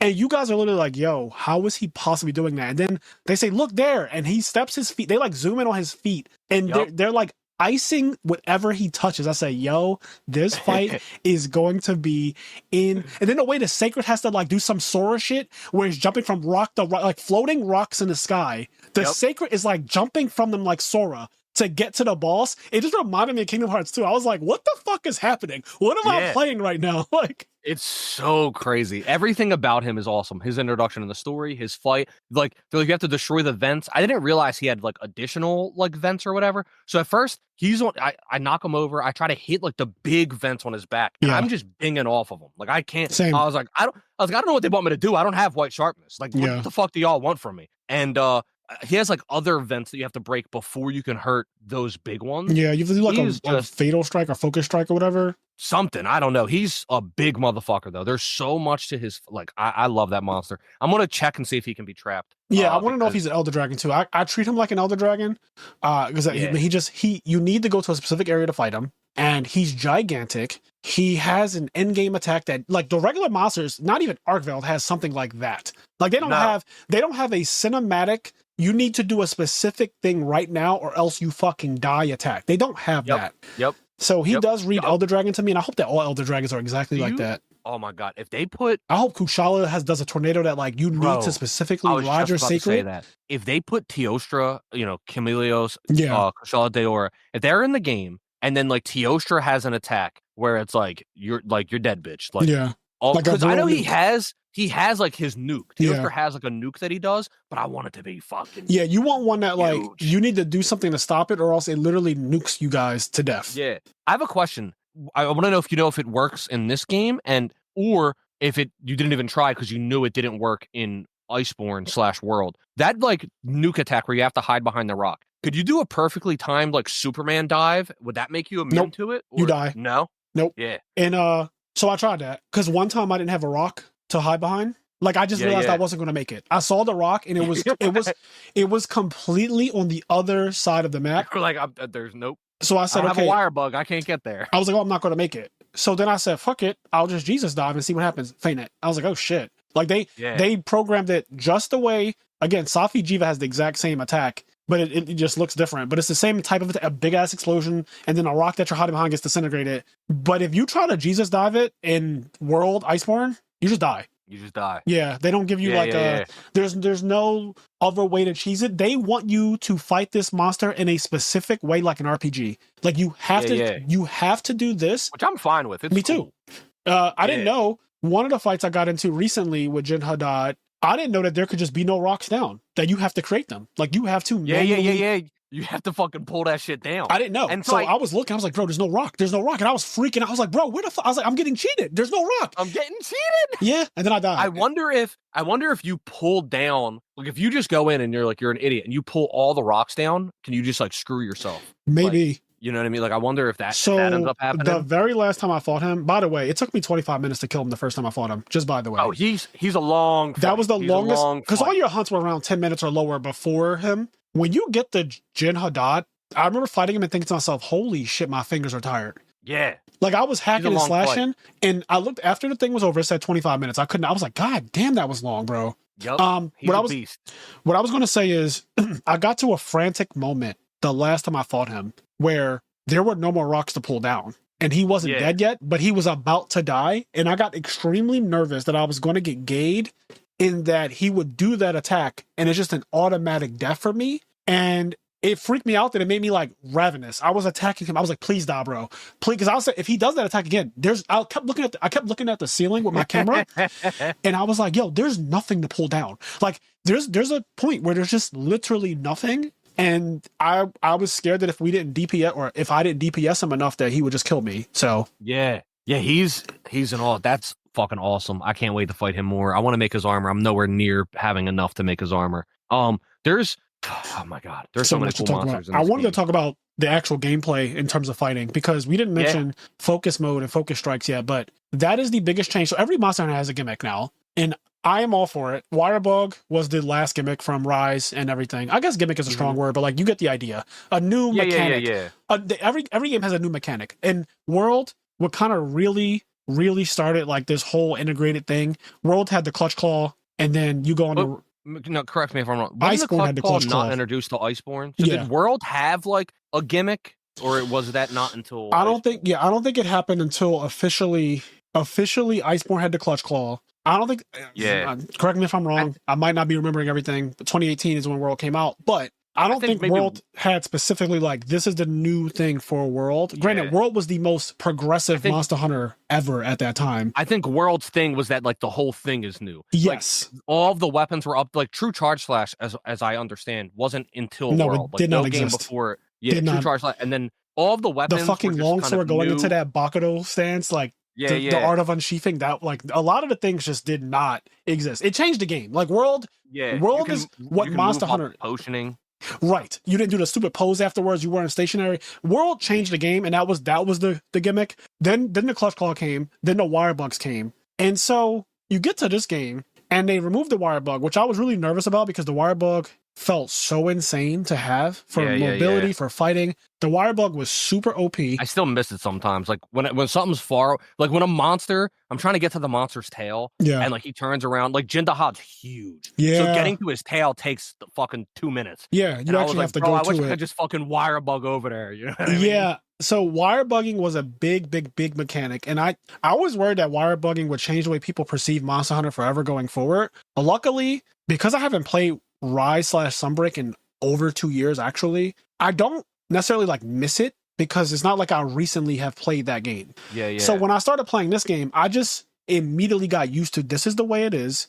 And because I had played every other Monster Hunter game prior to Rise and Sunbreak, it just felt like riding a bike where it's like, oh yeah, this is what Monster Hunter was before I could just at will jump. There's no jump button in Monster Hunter until that game came out. So go ahead.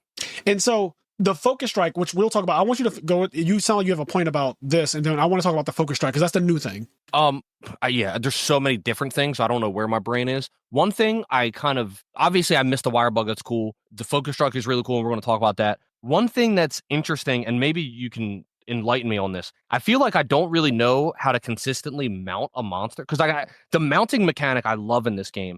But without like jumping off the chocobo, I don't really know how to do like aerial mount damage. So like, only monsters. A few weapons can just do aerial damage. The sword and shield, the inside glaive, right? Every other weapon is grounded, and the only way is to jump off of actual environment or off your secret. So you do need to jump off of something. And the game is programmed and the maps are programmed in a way where there are small ledges and stuff that you'll be fighting and like, oh, this is like a slight little ledge. And that creates a jumping attack by itself from just being a little bit of a ledge. So mounting is harder to do because obviously mounting is broken. Mounting creates wounds on a monster, guaranteed wounds. And you can like choose where you put the wounds, which makes mounting outrageous. All of this to say, the wound system in general, I keep calling it Fatal Strike, the Focus Strike and the wound system is so absurd. And at first I was like, I don't know if I'm going to like before I got into this game and I was just playing the beta 1, I didn't really care for like the whole wound thing at first. I didn't really understand it. And it took me a while in low rank, like playing the story that first night, grinding. I was just playing Monster Hunter the way I play Monster Hunter. Hit the monster until it dies. Not thinking too much of it. And then I started to say, okay, let me really dive into this Focus Strike thing. Like, because this seems to be important. Like, this seems to be the way you're supposed to play the game. They're forcing it on you for a reason. I mean, Arkfeld's armor set is all about wounds and Focus Strikes. Exactly. And once I started to perceive and understand, like, oh, these things, like, you stagger the monster, you make them stop. Like, when you do it, there's like a little cutscene kind of where the monster's frozen for a second, and then you'd like do your cool ass Focus Strike attack. And then, depending on what your weapon is, for the longsword, it levels up your spear gauge. For the greatsword, it goes into True Charge Slash. For every weapon, like, every weapon does something different with the focus thing. Like, Charge Blade goes into the chainsaw mode, right? Like, every weapon has something that if you do the focus attack, not only does the focus attack look cool as shit for every weapon, it is super unique, but then it leads into like some broken setup for your weapon.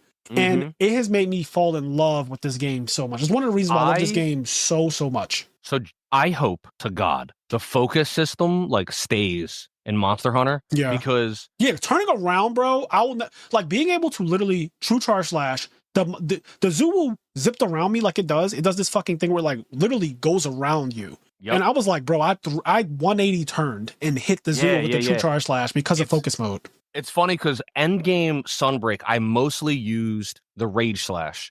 And because you could put it in any direction. I can go in any direction. It made the hunt a lot more consistent. And then I would switch to like True Charge Slash when I wanted to do like a wake up, like you would like put the bomb down, offensive guard, you know. Yeah. But I mainly used Rage Slash, and so it's just nice because I was a little worried going into this game. As far as I knew, Rage Slash wasn't in the game, and I was like, man, it's going to take me probably a while to like get. It's hard. It is hard to consistently land True Charge Slashes, but now it's still like not the easiest thing, but it's so much more convenient being able to like focus and move around, and like I feel like as the greatsword, I don't have to always like sheath, run, like attack. I feel like I can be in the mix and like aim and shit and move around. I actually don't sheath that much with the greatsword anymore because it feels good, man. It feels good to just have it out. It actually feels good to just tackle and like offset, like triangle circle, and just like stay in greatsword mode. Actually doesn't feel bad. Whereas before,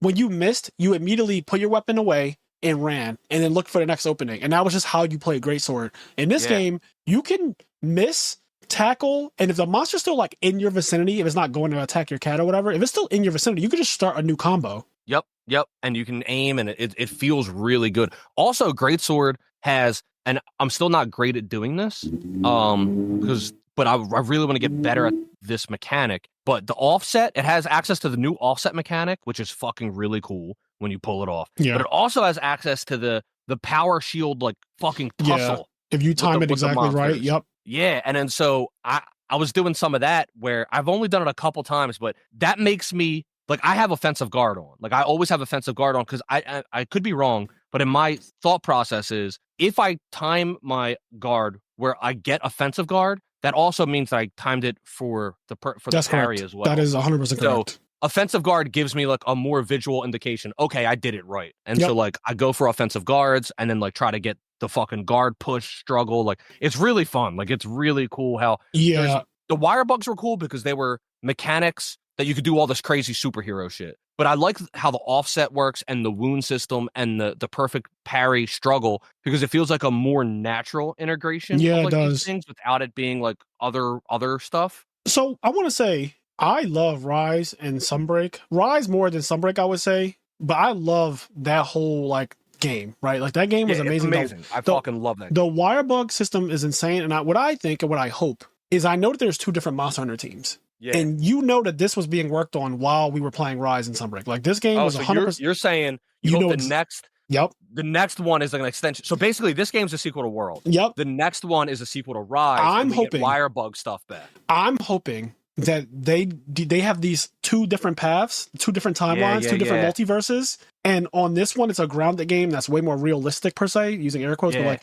for as realistic as the other one is anime as fuck. Because what Rise and Sunbreak brought to the table was a flashiness. There was a Sakura slash for longsword where you put the wire bug out and then you twirled and slapped the monster twice and then you sheathed it and went like it. There were like these crazy ass anime.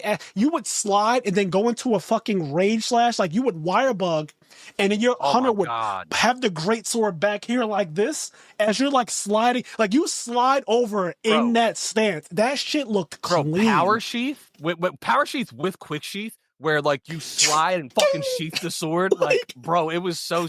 The mobility with that was so. But also, I feel like just saying because Hammer has a thing where when I don't know if you used Hammer yet. Not once. You can charge Hammer, and then while you're charging Hammer, if you press circle, he'll use his hook shot on your arm. He'll use his hook shot to pull him like a wire bug. Oh wow! He'll pull himself across the ground with the hook shot, and then keep the hammer charge. So I saw that, and I was like, bro, why can't we just use this hook shot for more wire bugs? That's insane. Like, oh, yeah, so the hammer, and then you hook shot yourself, and, like, you do a dodge, and you keep your hammer charge. Also, speaking of anime shit, because this game is more grounded than Rise, but if you've never used the hammer mount attack on the head is insane. You go up on their head, right? And, like, you're pounding them. You get the wound, and then you know how there's, like, a finisher? Yeah. When, like, you get off? So I don't know what it looks like on the longsword, but with the hammer, you fucking, like, hit them, and then he, like, spins, he jumps off as he's spinning and, like, fucking uppercuts. Oh, like, in the my air. gosh. It looks fucking crazy. You're on his head. Oh, my he, gosh. Like, jumps off spinning and, like, fucking uppercuts. It's so crazy. So the longsword one, when you're on the monster, you do a mount finisher. They take the sword and they go slash, right? They make an X on the monster, Yeah, right? yeah. Then they like flip off of it and they turn around and start sheathing their fucking sword. In the air? Yes. They flip off the monster, start sheathing the sword, and then they clink, and then the monster goes and falls down. No. That shit when I tell you that shit is so fucking clean. That shit is so clean.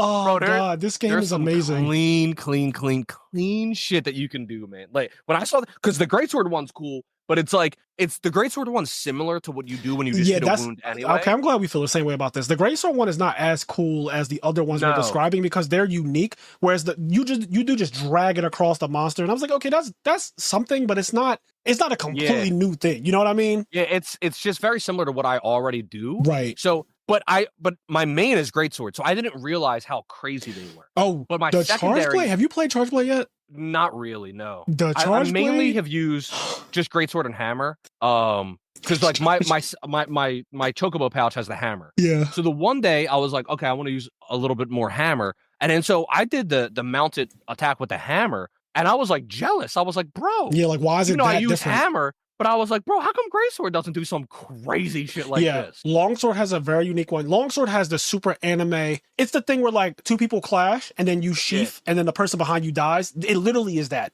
It literally is that attack. The Charge Blade, you fucking like slash to open a wound a little bit more. And then you go into power axe mode and it goes and it just saws the monster with this fucking the blade is just spinning on the monster's back and the damage is just going nuts. Yeah, it's just going donkey on a dick. So fucking good. I love this game. Dude, it's so like there's so much cool fucking I haven't played most of the weapons yet. I've actually so I'll tell you what I've touched. Obviously, Longsword is what I went through the whole game with. I didn't use anything else the entire game for low rank. I went through the entire game with one weapon because I said, I need to learn how to play Longsword in this game. It is so different. At first, I was like, oh, it's the same thing. And then the more I've been playing it, the more I'm understanding it, and the more that I'm realizing they unlocked, I'm using air quotes with that, they unlocked a lot of the moves that used to end a path in a combo. Now, like when you do, let's say you do like the Spirit Slash 3, you go and then you do the sweeping swing at the end that levels up your spirit gauge. Well, now if you press R2 again, you do like this new jumping spirit blade attack that's the strongest motion value you have for a regular attack. But normally in Rise and in every game prior to that, when you would get to that point, they would just sheath their sword. Or you could do that special Bakudo stance where you you get into that position. That was how the combo ended. Now there's an extra layer to it where you don't end it with the sheath if you don't want to. You can still do that, but you don't have to go into that. And after you do certain attacks that normally would end the combo, you can keep going with regular attacks that continue. So you never technically have to stop attacking. I think that like the longsword obviously has a lot of improvements, but I've only touched the longsword, light bowgun. Those are my two main weapons from Rise. Those are my two main weapons from World and Iceborne. So naturally, I went longsword the whole game, got in high rank. I said, I'm making a gun. Made a light bow gun.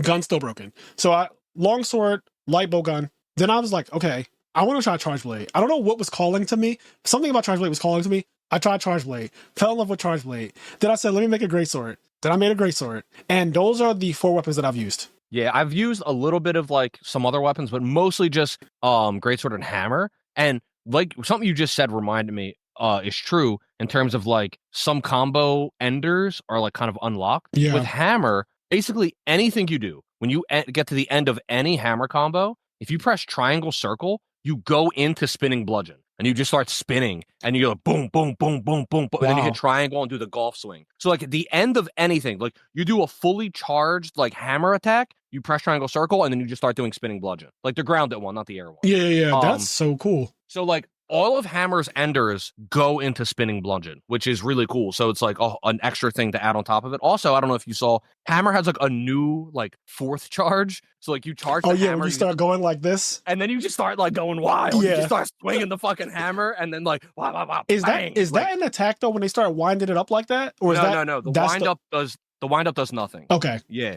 At first I was doing the wind up and I was trying to hit people. Yeah, that's what I thought. I thought it was an attack. I thought it would be like do, but no, the wind up isn't a hit itself. You just do like this wild wind up, and then you do like a big attack, and then you can triangle circle and fucking start spinning bludgeon. So it's really cool. Like how, like you said, I kind of forgot until you said it, but a lot of the things that would kind of end your string actually have extensions in this game. Yeah, the fact that I've only used 4 weapons, and not even fully. Longsword and light bowgun are like far and away from everything else if you were to look at like my guild card. And then charge blade and greatsword came later, and by later, it's only day 4. But like still 50 hours of gameplay.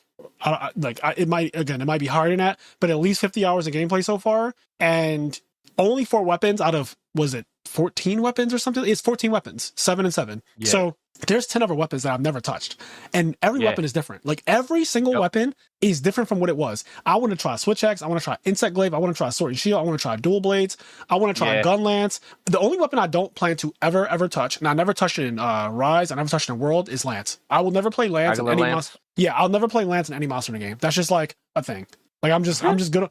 They can't do something to lance that make me say I want to play it finally. They just can't. It's such a boring thing to me. Yeah, I haven't tried it in this game, but in Rise, I thought it was pretty boring. I might just give it a try just to see if they gave it some sauce. Yeah, because curiosity. The fact that they created a second lance that just has explosions is crazy to me. That's what's weird. Like, it is weird that there's lance and then there's lance but gun. Yeah, like why are we like? I don't understand. I always feel bad because I want them to add new weapons, but I heard the directors say why they haven't done that yet, because the main reason is that it's just, once you make 1 new weapon or 2 new weapons or whatever, you have to create, for the rest of Monster Hunter's history, you're going to have to make weapons like that. Creating 1 new weapon, like a hunter whip, that now it makes the games take longer to come out. You have to balance this new weapon. They were talking about like the balancing is really difficult. You guys don't understand, but like 14 weapons is very hard to balance. Adding a 15th or 16th will make it even more difficult. And then on top of that, having to design the actual weapon for all these monsters that we release is a task in itself as well. Like, it's not just simple like, oh, just put the hunter's whip in and just put the gauntlets in from these other games like Monster Hunter, whatever it's called, the Frontier or some shit that's online. Yeah. Like, it's not as simple as just like create these fucking weapons from the PC game that is not even really like, it's not the same as regular Monster Hunter. That game's like just weird. It has a lot of crazy OD shit. It's like a Mugen of Monster Hunter. Like, people just do what they want in that game.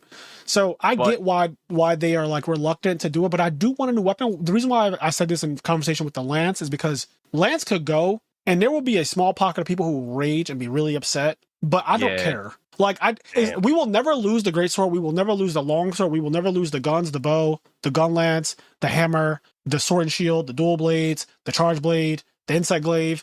We'll never lose any of the other weapons. They are so unique and people love them. Their communities are big. If you go on Reddit and look for like the lance group, it is the smallest group out of all 14 weapons. It is no like surprise. The lance is kind of just the most vanilla, most boring weapon in Monster Hunter. And there are people, albeit a very small group of people, but there are people who like it. But if they have to let a weapon go and we had to, like, let's say vote on it, I'm voting for lance to go. Yeah, I mean, it's weird too, because I feel like a lot of the things they could have done to make lance, because the other option is like they just got to fucking make lance cooler. They got to do something to like make it way cooler. But they could merge it with the gun lance. That's a solution too. They could merge lance with gun lance. What I was going to say is I feel like the main things that could make lance cooler that I would think of are taken in either gun lance or insect glaive. Because insect glaive is like I could see, because in my head I was like, oh, they can make it where you can like vote off the lance and like do weird shit. Like, that's insect glaive. Like, it's kind of like already taken, and then gun lance is like explosions and stuff. So a lot of the stuff you would do to make lance cooler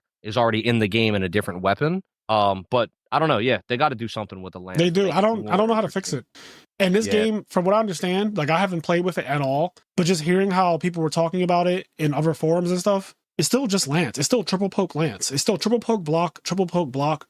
Like, that's boring, bro. Like, I'm sorry, but every weapon is doing the spice of life right now. Yeah. And then lance is still triple poking like Monster Hunter 1. You know that's from Monster Hunter 1 triple poking? Like, yeah. It's interesting because I feel like greatsword arguably is like an extremely simple, boring weapon when you look at it from that lens, where like you just like run, you do your attack, and like you just do this slash. But the way it's like interwoven into the fight, it feels so exhilarating, even though you're not doing a lot of different unique shit. The way it happens in the fight, I feel like, is really exhilarating. Whereas I've tried using the lance and Rise, and I didn't get that feeling. It felt more simple than the greatsword, even though I think it might have more moves, and it just didn't feel like it had like that oomph that I got from the greatsword. Yeah, I'll say this too. Like, lance, I understand it was a Monster Hunter 1. And it was kind of cool in that game because the whole game was dumbed down, but it hasn't really progressed since the first game, honestly. Like it is still very, very similar. I feel like all the other weapons don't even resemble themselves from the beginning of Monster Hunter anymore. They just don't. Yeah, I mean, original greatsword, it was just like a slash. Yeah, like, you had 3 attacks. Yep, you had 3 attacks that you could do. You had that wide swing, you had the upswing, and then you had the downward swing, and that was it. That was the entire greatsword. That was literally the entire greatsword. Then they introduced charging, and that was a big deal. Like just charging it up was a big deal. And then it keeps on growing and growing, and eventually greatsword became outrageous.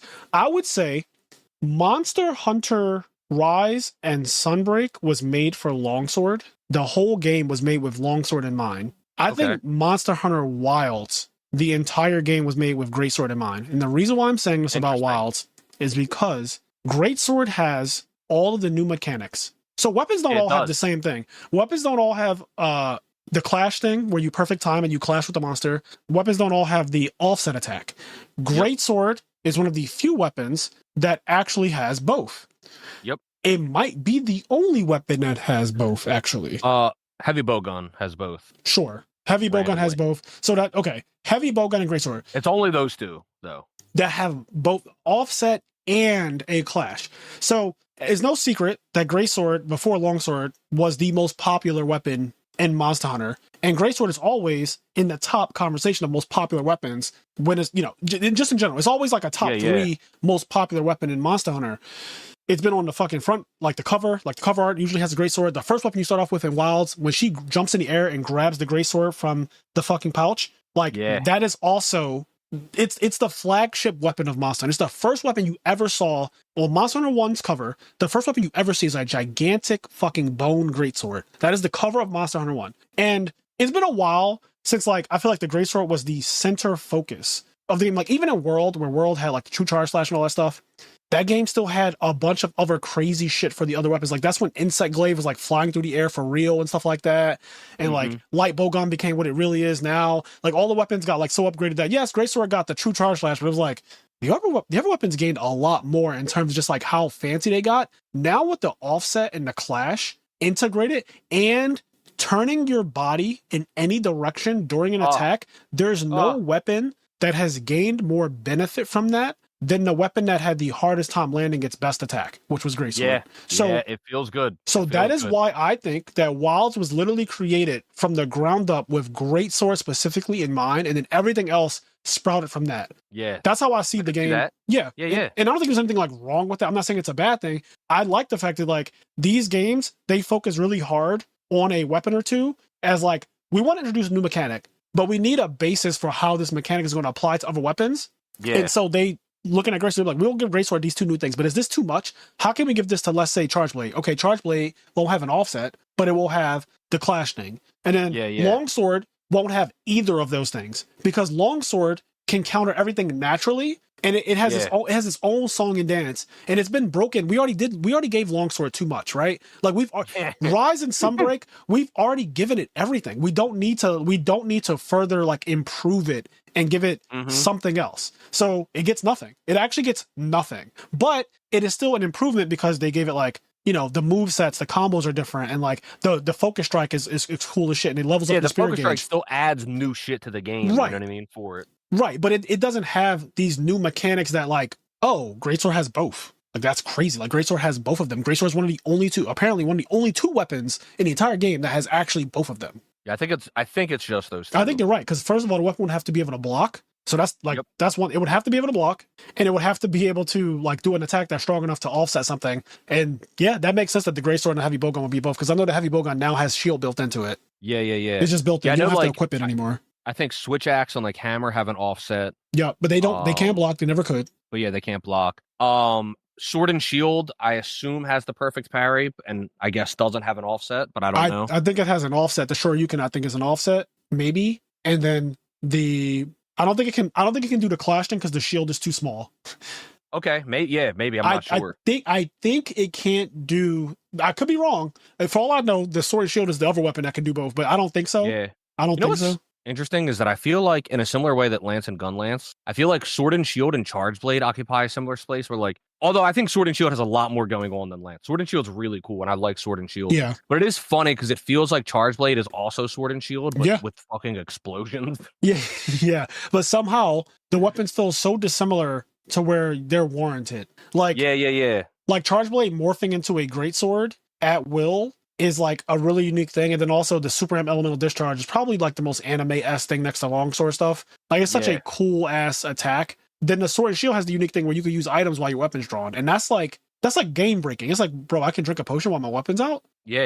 Like I can life powder the whole group while my weapon's out. Yeah. And you don't gotta wait to put it away. It's like it's a really good emergency thing. And then obviously you can do a quick block. And then the Sword and Shield just has like weird, like it has like Tekken combos. Like it legit has like Tekken combos. Like you do all this perfect rush, time it right. Yeah. So it definitely occupies a really unique space in that regard. Whereas, I don't know, not to go back and harp on Lance again, it does feel like Gun Lance does the same thing, but then explodes and then has bigger moves too. I don't know. Yeah, they both move extremely slow. Like they have the same movement basically. So they both move really, really slow, but they both have gigantic shields that take almost no chip damage. They don't really move when they get attacked. So that's like broke. All that's great. Like that's broken. But the Gun Lance, from what I understand, the DPS on the Gun Lance just makes the Lance look like a baby anyway. And I'm not really sure the Lance is better at blocking, but I don't think that they designed the game where you want to be blocking that much anyway. Even with the Clash thing, I still don't think Monster Hunter is a game where they want you to intrinsically block everything. I don't think that's the way the game is designed. You can tell by the way the monsters move too. If you were stuck in place blocking all the time, I think that you'd be fucked. Yeah. There's like too much going on. The game's gotten really fast. It has. Like compared to old Monster Hunters. Like something that's funny is that like you always hear people say like this game's easier than the old game. But if you go back now, granted, there are things that make it easier. But there's also things that make it harder. Whereas like the old Monster Hunter games, they are not as fast as they are now. Like the monsters are not as fast as they are now. Like these and the AI is way more predictable. I used to be able to manipulate a Rathalos into shooting a fireball when I wanted it to. Damn. I'd also be able to manipulate them into doing a tail whip. Like whenever you want it. I'm not kidding. If you get me a PSP right now and you made me play Monster Hunter Portable right now, I can walk up to a Rathalos, it would roar, I would let that happen, and then I would go around to a specific spot on its like around its body, and it's going to tail whip. Yeah. And then I would walk away from it at a certain distance, and I would stand there, and it's going to go shoot a fireball. And like once I learned that as a kid, because I started playing Monster Hunter when I was 15. Once I learned that as a kid, eventually, like, oh, these monsters like Plesioff is going to laser me because I'm at this exact distance. Like, if I stand here, it is going to shoot a laser. It's not going to walk up to me. It's not going to like do something else. It's going to laser because of where I am. And that's the only thing it's going to do. Now, if I go far away from Parkveld, he has multiple things that he can do. And his AI is not going to pick the same one just because I'm at a certain distance. Like Gravios or whoever, they're not just going to be like, oh, well, because you're right there, I have to laser. Like Gravios is going to be like, no, I'm going to run at you because you're right there. I could do that as well. Like there's multiple things that they can do. The AI is just, obviously it goes without saying, AI is better than it was in 2000, like the year 2000. Yeah, it's way better. Way better. Yeah, so it's cool. The monsters are fucking fast. They can move. And it's funny because with how fast the monsters are, the only reason why you're able to keep up in Sunbreak/Rise is because of the wire bug. So it is cool with the wire bug not being a thing in this game. But they don't want to make the monsters slower again. I feel like that is maybe one of the things they talked about when they were making this game. And I feel like the focus mode helps be like, okay, with how fast and crazy the monsters are, this is going to help the hunters be able to even keep up. Yeah. Because we're not going to put wire bug in because it doesn't really fit with the world that we're making for this game, etc. Yeah, the game is still fast. Like when I'm fighting Arkveld, when I'm fighting Ajarikon, I feel like there's an intensity to it. Yeah. There's a need to pay attention to what it's about to do, and not just mindlessly swing my weapon, even though I do get caught mindlessly swinging my weapon a lot because it's fun. But like, if you do that, you get punished so fucking bad by these monsters for just swinging blindly without paying attention. And you could argue like, oh, well, that was always a thing in Monster Hunter, but I feel like it's way more punishing now because they gave you so many options to not get hit. Yeah, they get, yeah. Like, I have so many more ways to not get hit now. And the monsters are going to come at you fast and just dive on you if you're not paying attention. Yeah, it's crazy. The monsters are cool. We talked about it. Like, there's different monsters. Like, I was surprised that there was 2 spiders. Like, how there's 2 octopuses. Oh, yeah, Nursilla and what's the other one? La Ballerina. Yeah, it actually moves like a ballerina. La Ballerina. Yeah, dude, she's cool. She's a cool monster. And then, like, I love in the story, you get to the forest, right? And the water's red. Yes. And then like somebody says something, and then like somebody else says like, oh no, that water's safe to drink. It just like looks that way because of this. And I was like, there's no fucking way red fucking water is safe to drink. Like who the hell is he lying to? And then they said it's like, it's algae in the water that makes it that color. Like, okay, well then I'm not drinking it until the algae's out of the water. And then 10 minutes later, you find out there's a spider that has this paralytic fur that's like making the water red, and the guy's like paralyzed in a fucking web. Yeah. I was like, bro, I was never drinking this water. What are y'all talking? Like, I can't believe people are like, oh yeah, just drink the red water. It's fine. Yeah, when like, they said that, I thought that was wild. You're on your sacred, do like one of those walking sims, because half the game in story mode is just a sacred walking sim. And they're like, oh yeah, the water is safe to drink. And I looked at it, I said, to who? White people? Like, to who? Not to us. Don't put that on us. To who? Do not. To who? Because it's definitely not drink. Like, you couldn't convince me to put my mouth to that fucking water. I could be in a Sahara desert, and you'd be like, well, this is the only drinking water and it's red. I'd be like, okay, well, I guess I'm dead. Yeah, y'all better find a cactus or something, because poke a fucking hole in that. Red. Yeah, like, I'm not drinking red water. I'll pass on the red water. I do think that Lalabarina's design is one of the best designs for a new monster, period. The fact that it's a ballerina and it actually moves as such is really cool. It's not a super hard monster to fight. It's one of those middling monsters that you could tell is like, it's not an apex, obviously, but it's right in the middle. And they also include, like you said, they include Narcilla too. So you can see 2 different spiders, 2 different octopus, multiple different apes, 3 different apes. Like, it's cool too because they fight different. Like Narcilla and Lalabarina are both spiders. They do not fight in the same way at all. Like they are not similar fights at all. Yeah, one's poisonous and the other one is paralytic. Poison and sleep. That fucking Narcilla fucked me up, yo. Oh yeah, she put me to sleep and poisoned me. I was like, bro, what? Yeah, Narcilla be doing a lot actually. I also get scared. It hasn't happened yet, but when I'm fighting Lalabarina and the little red shit starts falling from the sky and coming towards you, happened to me. I was like, so I asked my friend Dennis. I said, does that actually affect you if it touches you? He was like, I don't know, because nothing has happened to me yet either. I was like, okay, because I fought this thing like 10 times now, and I just don't know what's going to happen if I let that land on me. It paralyzes you. Like one little floret touches you and you get paralyzed. I can't tell you if it's just one or more than one, because maybe one hit me and you don't notice when like one random one happens. Because it is so many. That was a crazy question to ask. Yeah, it's I don't know, but I know that when I notice myself get hit by one, my guy goes like, and he fucking falls on the ground and starts shaking. Yeah, because the monster itself has an attack that it like turns around and it stabs out and it paralyzed me. I've been caught by that multiple times, and my character just like falls to the ground and they start doing a stupid shake. But the florets that are floating, I'm long swording it up, I'm swinging and shit, and I'm doing my parries, and I'm like, nothing has ever happened to me yet. They paralyze you as well. They're fucked up. So I don't that's know going if to happen at some or just point. one, but yeah, they can paralyze you. I like how she also does like this little boxing glove punch. Oh yeah, yeah. She does a little boxing glove punch, like just randomly. I was like, what's that little punch? This just made me think of the monster that I hate the most, and they could have kept this. They could have kept this monster. Kadaki? Nope. They could. Well, Rock Nakadaki was from Rise and Sunbreak, and I like that monster. I actually don't mind that thing. Okay, we were talking about spiders. I thought I remember you saying you didn't like it, but anyway. No, I mean, Rock Nakadaki, I just felt like was a punching bag though. Like you just beat on it and parts kept breaking. You remember that? Like you just beat the shit out of it. Yeah. It never did anything though. It like never did a single thing. You just beat it and it kept falling and the parts kept breaking. Anyway, in this game in Wilds, there's one monster that they absolutely did not need to include. They could have kept it. It's a new monster. It's a fucking rant. You fight 3 of them at once for no reason when you first fight it. Harambe. I fucking hate that ice monster. It's like it's like flat, a purple. It's like it's like in the air. It's like a floating leaf. It's a fucking leaf floating with a mouth. It's like an angry leaf in the air that just like it's moving weird. It's weird to hit it because it's like always in the air, but then it eventually, like when it lands, it's still annoying. I hate it. You fight 3 of it at once. When you first get into that fight, and I guess that's when they're trying to teach you how to use dunk bombs for real. Yeah. I just hated that entire interaction. Every time I encounter that thing, they're like, there's a Jin Haddad here. You can lure a Harambe to it. And I was like, why the fuck would I bring a Harambe to my Jin Haddad fight? Like, are y'all crazy right now? Asking me to lure the most annoying. That thing is annoying.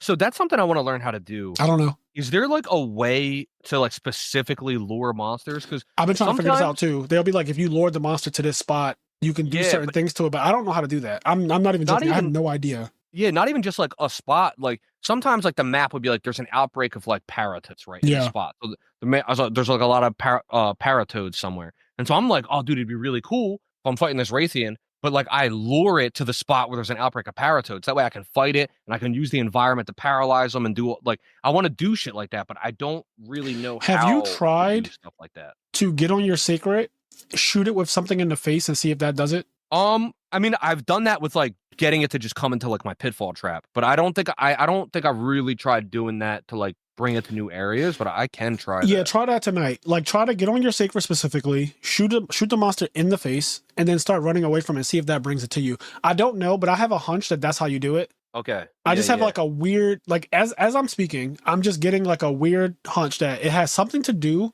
with the slinger ammo and just like hitting a, because you notice there's a lot of slinger ammo in this game, like a lot of it. I really like it. I think it's cool. I like how, so the monsters, when you part break, you just automatically get the part. They don't drop shinies anymore. Yeah, which is great. But now what they do drop, they drop like slinger ammo. Like the monster will drop something, it'll be, you load it into your slinger. And like I use that shit a lot. Like I'll the shoot heavy slicing ammo is crazy. Yeah, like the slinger is fucking awesome. It also allows weapons to cut tails that normally would not be able to cut tails, because slicing ammo is a sever, is like, and it will cut a tail off. Yeah. So I like that stuff, and I like that you don't have to pick up the shinies. You just like break wounds and you get the broken parts. But yeah, I want to try doing that because I think, you know, whether or not it's like meta, I don't care. But I like being like immersed in the fight. Me too. And so I like the idea of being like, okay, I'm gonna lure him over here and get him like tangled in the thorn grass. Yeah, because there's environmental traps. Yeah, and I just think that shit's really cool. It's really fun to use shit like that. I guess that's a thing that really wasn't that incorporated into like Rise and Sunbreak like that. Whereas in World and in this game, you could tell environmental traps are a big part of the game. Like they're a real big part of the actual gameplay.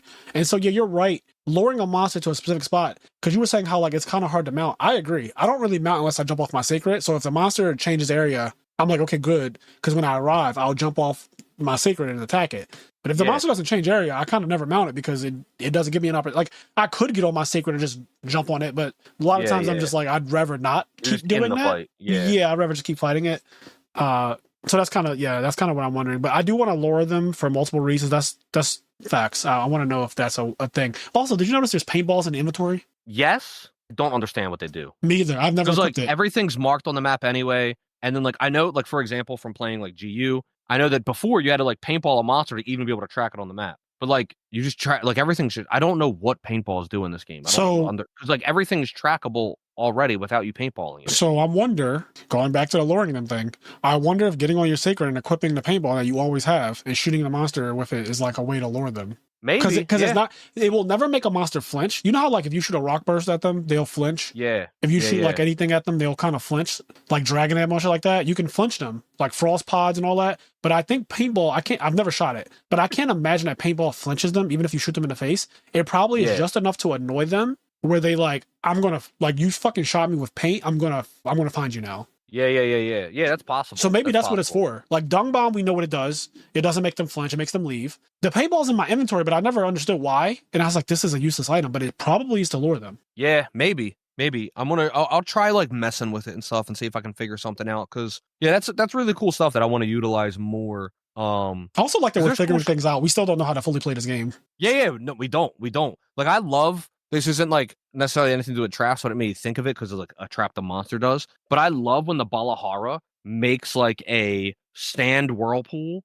Oh, and, like, my God. The first time that happened, I thought I was about to die. Dude, that shit is so cool. That happened to me one time. We were fighting and there was a bunch of herbivores that ended up getting sucked in. So there was like fucking 15 herbivores at the bottom of the sand pit. And against my better nature, I couldn't help myself. I was like, well, I have to go in there and just hit them. I was like, there's so many of them. Oh my God. I can't not just go in and start swinging my sword. Like, I have to go swing my sword. So I jumped into the middle of the pit and just started swinging my sword, and then Balahara came up and fucking ate me. It was awesome. Oh my God.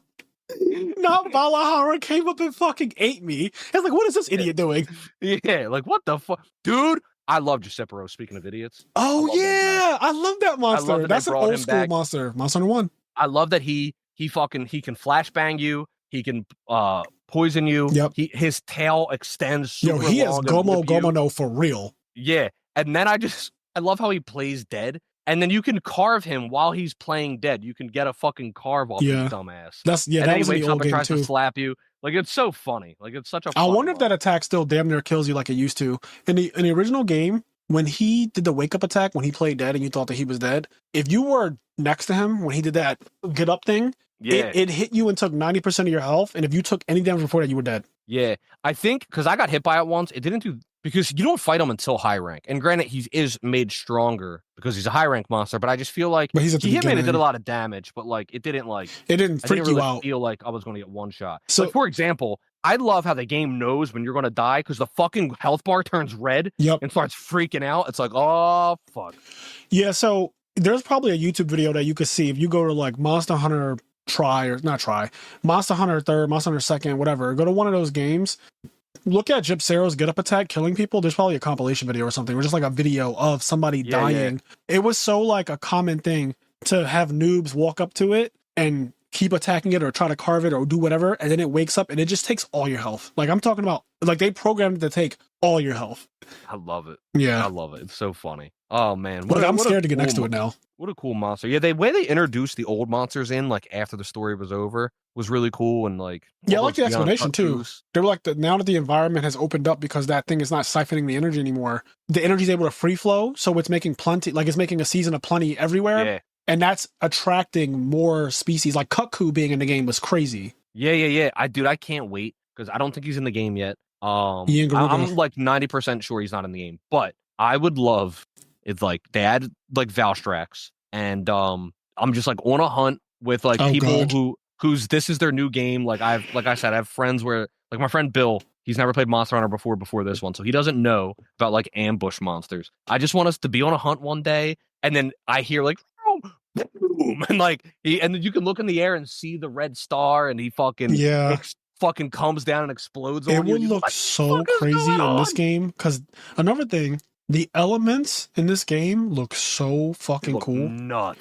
They look the dragon, insane. like red Conqueror's Hockey Lightning, is so sick. Blatantly Conqueror's Hockey. And in their defense, they did have the red and black lightning from the very first game when you had like Fatalis' sword. It would the way it be looks red now. And black, but it looks it's just Conqueror's Hockey now. It looks so fucking cool. Oh man, I was using like lightning element and shit. I was like, yo, why does this look so cool? Yeah. It's why I do want to use some other weapons, just because I know Greatsword's not great with element. Maybe it changed, but like maybe they did something to buff element on it. It's still Greatsword. That's one thing that like y'all always will have to hold the fact that it's not an elemental weapon. Now, I remember in Rise they tried to give it like an attack that was more. It was supposed to be more elemental based. Like it hits a couple times, so it's like a more elemental. Like, it's like Greatsword will always be the raw as law weapon. Yeah. I do miss that attack. It was if you fully charged and then did a tackle and then did wide swing. The wide swing used the charge from when you charged before the tackle. Okay.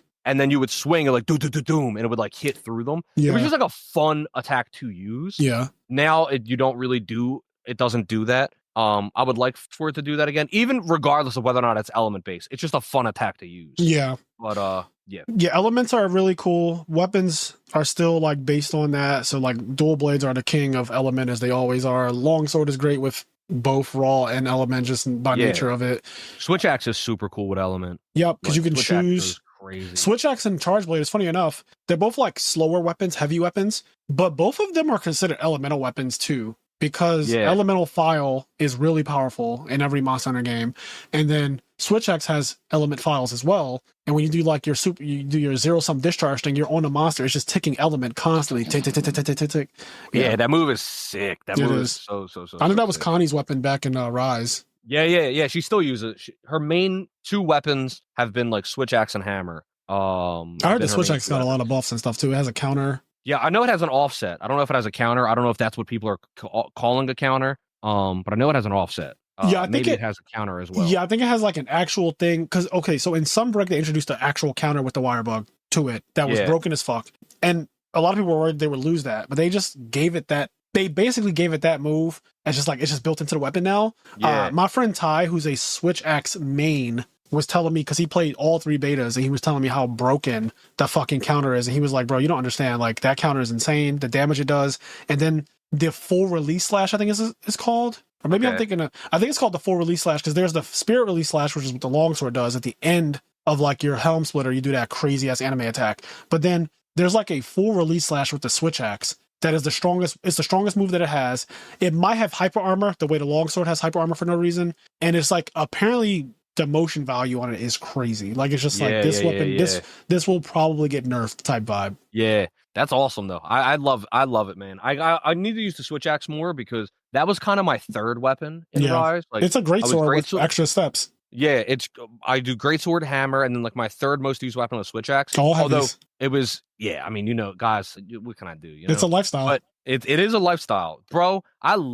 So I was fighting a monster. I cut its tail off. I was like, all right, now to go fuck its head up. And I like got my chocobo, switched to my hammer, went and started beating on his head with the hammer. What's interesting to me, really cool that you can do that. I know you've dabbled with the longsword, but when I think about you in Monster Hunter, because like I have a persona for everybody that plays Monster Hunter. Like I have their character is like who they would be if they were actually in this game to me. Like I treat Monster Hunter like it's kind of like how I treat Smash. Like who you play in Smash tells me a lot about you as a person.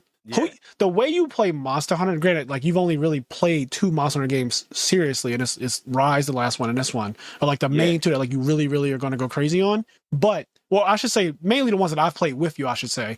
But when I think of you, I always think of heavy weapons. And the times where we were playing like Rise or Sunbreak and you would have a longsword just seemed wrong to me. Like something I'm so about bad with it. Something about you not doing like your massive damage and being happy about it, and just like not having this heavy ass thing attached to you. Like every time I see your character, they're always having a hammer, a switch axe, a great sword. It's always a heavy weapon. Seeing a dainty, tiny, long, like a thin long sword on your back, just like, and having you attack fast just seems wrong. Like I don't know, it just seems wrong. I agree. I tried using the because the longsword's cool, and the main reason I ever even tried to use longsword in Rise was because in Sunbreak they introduced a longsword that I just loved the look of. It was like, it was the design of one of the longswords looked so fucking cool that I was like, I have to use this weapon. It looks so cool. And then, but the weapon just didn't click with me. As you know, like it's happened as I play this game. I get a fucking, I need to be like, like fucking just hit this big. I use Ganon in Ultimate. You know what I mean? That's like, exactly. And you use Donkey Kong as well. I use Ganon, Donkey Kong. It's a lifestyle. I just use these big fat characters. Like I love like those big fat chunky hits. You do because even Falco in Melee, I would argue his dare is what I would consider like a strong attack, like a heavy attack. Yeah, Falco is like the least like the other things that I use in other games, but his dare is a heavy attack to me. The way it hits people, dare has a chunk to it. Like he's the chunkier fox. He is. Falco's slow. That is what he is. Yeah, he's like a slower fox. He doesn't move as fast. He's a chunkier fox. And Falco just has attitude, you know what I mean? He's cool shit. Yeah, he's from Brooklyn. But yeah, his dare, he's the Brooklyn bird. But his dare is the shit. But yeah, I use chunky fat characters. I love them. And the greatsword, it feels every time I try to use another weapon, and like for example, the charge blade I think would work for me because it's also kind of a heavy weapon. Yeah. But sometimes it feels like it tries to do too much. It does. Like, bro, it wants you to like do algorithms. It's like in my soul, if you want to be chunky, you got to be chunky. Yeah. Like big fat weapons don't want to do math. Like they want to just go blah. Like they just want to smack things. They don't want to do math before they're allowed to smack. The Insect Glaive and the Charge Blade were introduced at the same time, and you can tell. They both came. Monster Hunter 4 on the what's that system called? The 3DS. Like, when 4 came out, those 2 weapons were introduced. They were both extremely complicated, and you can just tell throughout the progression of Monster Hunter, because there's been a lot of games since Monster Hunter 4U on the 3DS, but like those weapons definitely require you to do a lot of setup to even play them. Yeah, like you can't just walk up to the monster and get your full DPS and your full damage. Like you literally have to set up. Like Charge Blade has to get the files, get the red file specifically, then charge those files. After you do that, you need to now convert those files to your shield. Then you need to recharge the files again, red way, like not the yellow way, the red way. Then once they're overcharged, because in this game they have overcharged files. Once they're overcharged, then you want to go into axe mode. And at the same time, you want to get into power axe mode specifically because the highest DPS for the Charge Blade in this game is through power axe mode. It's not the super elemental discharge anymore. So like you need to get 3 setups to even really start doing damage. Yeah, and like all that's cool, and the Charge Blade's awesome. It does these really cool, big, heavy, chunky attacks that also are anime as fuck. And I love all of that. But I feel like part of it goes against the spirit of a chunkard. You know what I mean? Yeah. A man that just wants to go in with a fat piece of metal on his back and swing that shit. Insect Glaive is out here collecting fucking extracts for your blood. Collecting dust and flipping around like a little fairy.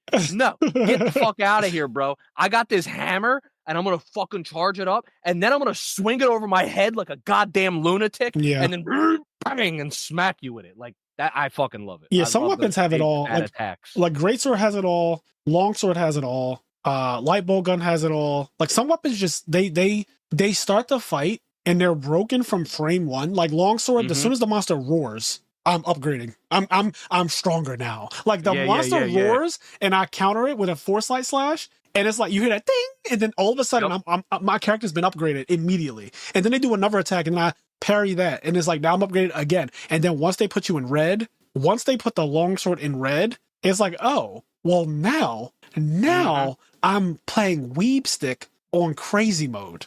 Yeah, like, baby. It just goes. So I don't mind a little bit of setup, but I do think the charge blade and insect glaive are way more technical. Sometimes you're just not in the mood for all that. Sometimes you just want to walk up and hit shit. Like I crafted a high rank charge blade because the bone high rank charge blade has max load shells. I was like, all right, I don't want to bother like not having load shells. I know it needs that. Yeah. So I crafted the bone one. It just has load shells. I was like, all right, I'm gonna try to use this weapon. What does load shells do, by the way? I don't know. I just know that you need it for charge blade. All right, fair enough. I don't know what it does. I just know that it's focused for charge blade. Okay, you know what I mean? Fair enough. It's like what they need. Because I know I have it on my build. I don't remember exactly like what the skill does, but I do have it. I don't know either. I just know the charge blade. It does need it though. Right, you're not wrong. It definitely does need it. I have artillery and I have low shells that I like gemmed into my thing. Yeah, so I was trying to use it, and then like it's just frustrating. It's just a frustrating weapon to use. I'm sure if I sit down and really learn how to use it, but I don't. I just one day maybe, I don't know. But I want to just hit things big. You know, I just want to hit things big. And charge blade has that thing where you can hit things big, but I feel like I got to wait so long to get there. I got to do algorithms before I can hit things big. Whereas like hammer, I can just walk in and swing it over my head and hit things. And greatsword, same thing. I can just like go in and be like, just act like a lunatic. And I love that. And switch axe requires a little bit more than like greatsword and hammer, but I feel like it doesn't take long. No, switch axe is like, probably the least amount going. Like it has like mechanics to it, but it gets going. I think switch axe going really out of all the setup weapons, switch axe is probably the most simple setup weapon out of all of them. Yeah, you can get moving on that. Yeah, switch axe gets moving really fast. That's why I liked it in Rise of Sunbreak. I played a lot of switch axe at the end of Rise of Sunbreak. That was my weapon. I love that shit. Yeah. Spamming zero sum discharge, just grappling onto a monster when other weapons can't do that is so cool as a mechanic. Like I'm literally grappled. I heard that it doesn't do that in this game. Maybe it like it has the discharge where it like goes like that and it's like it like pushes it up and it's like da da da da da da da boom. But I heard it doesn't do the one where it latches onto the monster. Right, that's what it used to latch onto them. Yeah, I heard it doesn't. Maybe it does, and we just haven't found out how to do it yet. Yeah. Maybe that's like the mounted wound finisher. That I could see. Yeah, that's probably exactly what it is. It's probably like a special attack that only gets triggered when you're mounting or something. I could also see the expansion for this game adding new attacks. I hope so. They did that in Sunbreak. Now, granted, Sunbreak is a more anime game. Yeah. But I do hope they add more moves just because it's fun. Not that it needs it per se, but it's just cool and fun to be like, oh, I got a new move. Like, I want to try using it. Yeah, I can't wait to see how they evolve it. No one saw the clutch claw coming at all. Like, no one ever saw. When we played World, no one saw the future and was like, oh, you know what this game could use? A fucking claw that lets you latch onto a monster and tenderize it. That's the thing, though. That's how you merge the wire bugs, man. Because when I saw the hammer does it. The hammer uses wire bug. Like, it uses the clutch claw to fucking dodge. It pulls you fucking over. And I was like, oh, why can't I do like the adamant charge slash where I use the clutch claw, pull myself in, and I go into the charge? I am so good with them keeping these ideas separate. Like I know you are. I know, but it's like I want in 4 years, and 4 years from now, so in the year 2029, in 2029, I'm so good for them to have a wire bug sequel. Like a game, and obviously it'll look better and all that stuff. It'll be better in every way because that's just what Monster Hunter keeps getting better. Like every new Monster Hunter is the best Monster Hunter. I don't want to be able to wire bug, like let's say for this game, right? If they added something like it, I don't want to be able to just like wire bug in the air because like you could send the wire bug up and like fly and like flip through the air. Yeah, like, it would attach to nothing. But I think it'd be cool if you could like clutch call to the wall and like swing or something like that. Yeah, because wire bug, I forgot about that. You could just wire hang. Yeah, in the like mid-air, you're just like flying and floating and doing all kinds of weird shit. Yeah, the wire bug was broken because you could wire bug up twice so high that a monster couldn't even hit you anymore and just hang up there for a little bit. And just hang. Yeah, until they shot mechanic, fire at you. But yeah, that mechanic was just so broken. God damn. yeah, I'm so excited for the future of this game. I feel like we're already over two. Oh my god, we're almost at 2.5 hours. Yep. And I feel like there's still so much more I can talk about. But and like we just didn't talk about it all. And then I'm also just so excited for the future of the game. What's going to be in the title updates? What's going to be in the Sunbreak Iceborne expansion? What's going to just be like the next update is, as far as I know, adding a new monster, and then I think it said it adds a new monster. And then it adds something stronger than tempered monsters. Yes. So it's like something bigger than tempered, something, a new monster, and then on top of that, a new gathering hub. Like there's going to be a new village. Yeah, we don't have a gathering. So I think that's going to solve a lot of problems. Because right now, the online multiplayer is still lacking in the way you have to like join up with friends. I think that it's still a little complicated. I mean, again, it's only day 4, but like it's still complicated, and I don't think it should be. Yeah. I think if a new person who never played Monster Hunter had to play this game, it is really, really, really, really, really, really difficult. I experienced that because I have 2 friends who've never played Monster Hunter, and first of all, I was frustrated trying to figure out. And you've played Monster Hunter, and I've played Monster Hunter. They were like, "What the fuck is going on?" Yeah, and like, they look at you like you're the guy. So if you don't know, then how the fuck would we like? You're the guy. Yeah, exactly. Exactly. But yeah, so they're adding a new, gathering hub as far as I know, and a new monster. And it's so cool because that's just title update 1. I don't know how long title update 2 will take, but like, I'm just so, I love that Monster Hunter releases so much free content as it goes. And there's Me too. We're going to get event quests that are going to be coming out. Like, there's going to be so much stuff that's happening. And then eventually we'll have to buy the game again, which is fine because it's going to like double the content of the game. And there's going to be all, and then that is going to get free updates. They don't do cheap expansions. When they do an expansion, you get a lot. You get a lot in an expansion for Monster Hunter. You're going to pay $35. It's always like less than the full thing, I think. But like, you're going to get an expansion and you're not going to feel like you got cheated. Like, oh, they just added 3 monsters and then a new map and that was it. They're going to do so much to the game that you're going to feel like you're playing essentially like a new game. Like you actually got value. Yeah, it's... Oh man, I can't wait. And I wonder if there's going to be like there was a scorned Magna Malo. I wonder if there's going to be like another Arkville. Well, like first of all, crazier. Can you be for real? There's going to be an upgrade to Arkville. Look at him. He's white. Look, I'm just saying. I think okay. Well, let's talk about before we wrap up because we're going to wrap up soon. You think he's going to crack open? I think he's going to crack open. I think Arkville is actually encased in white. Just like the final boss because they alluded to it already. You saw the final boss as you fought him. He kept on coming out and he's a black dragon. Like the final boss was a black dragon. Yo. So I was wondering. I mean, he had a different name. Like I was like, is this like a oh my god, what's the word I'm looking for? I don't know. But like an encased in ice, old like fucked up. Why am I not thinking of the black dragon's name? Like the black dragon. Fatalis. Fatalis. Oh, I was like looking at it. I was like, because he was black. I was like, is this supposed to be like Fatalis, and they don't know that it's Fatalis or something? Well, like, there's a number of black dragons in the lore. Right? Yeah. Alatrion is considered a black dragon. He controls all the elements. Fatalis is considered the black dragon. There's a Dia Morales is one from one of the older games. Dia Morales is a black dragon. There's a couple of like black dragons. They are the most epic things in Monster Hunter. Usually they put one in every individual monster in the game. Like we have Fatalis and Alatrion in World, and that was like groundbreaking that we had like so many in that game. Yeah. Usually they give you like this game's last boss is Dia Morales. This game's last boss is Fatalis. This game's last boss is Alatrion was the last boss of an entire game. Like that was it. Sunbreak was I think its name is Amatsu. I don't know if that's considered a black dragon. I don't remember. But no, because that was like the wind dragon thing, right? Yeah, and that was, as far as I know, that is the final monster. Okay, that makes sense because that game was focused around like the storm and all that with the Narwa. I think it's Amatsu. Okay, I don't know if that's considered a black dragon. Maybe it is because black dragon doesn't necessarily mean it has to be black. I don't think. But yeah. You know how Japanese are. White beard is not actually because he has a white beard.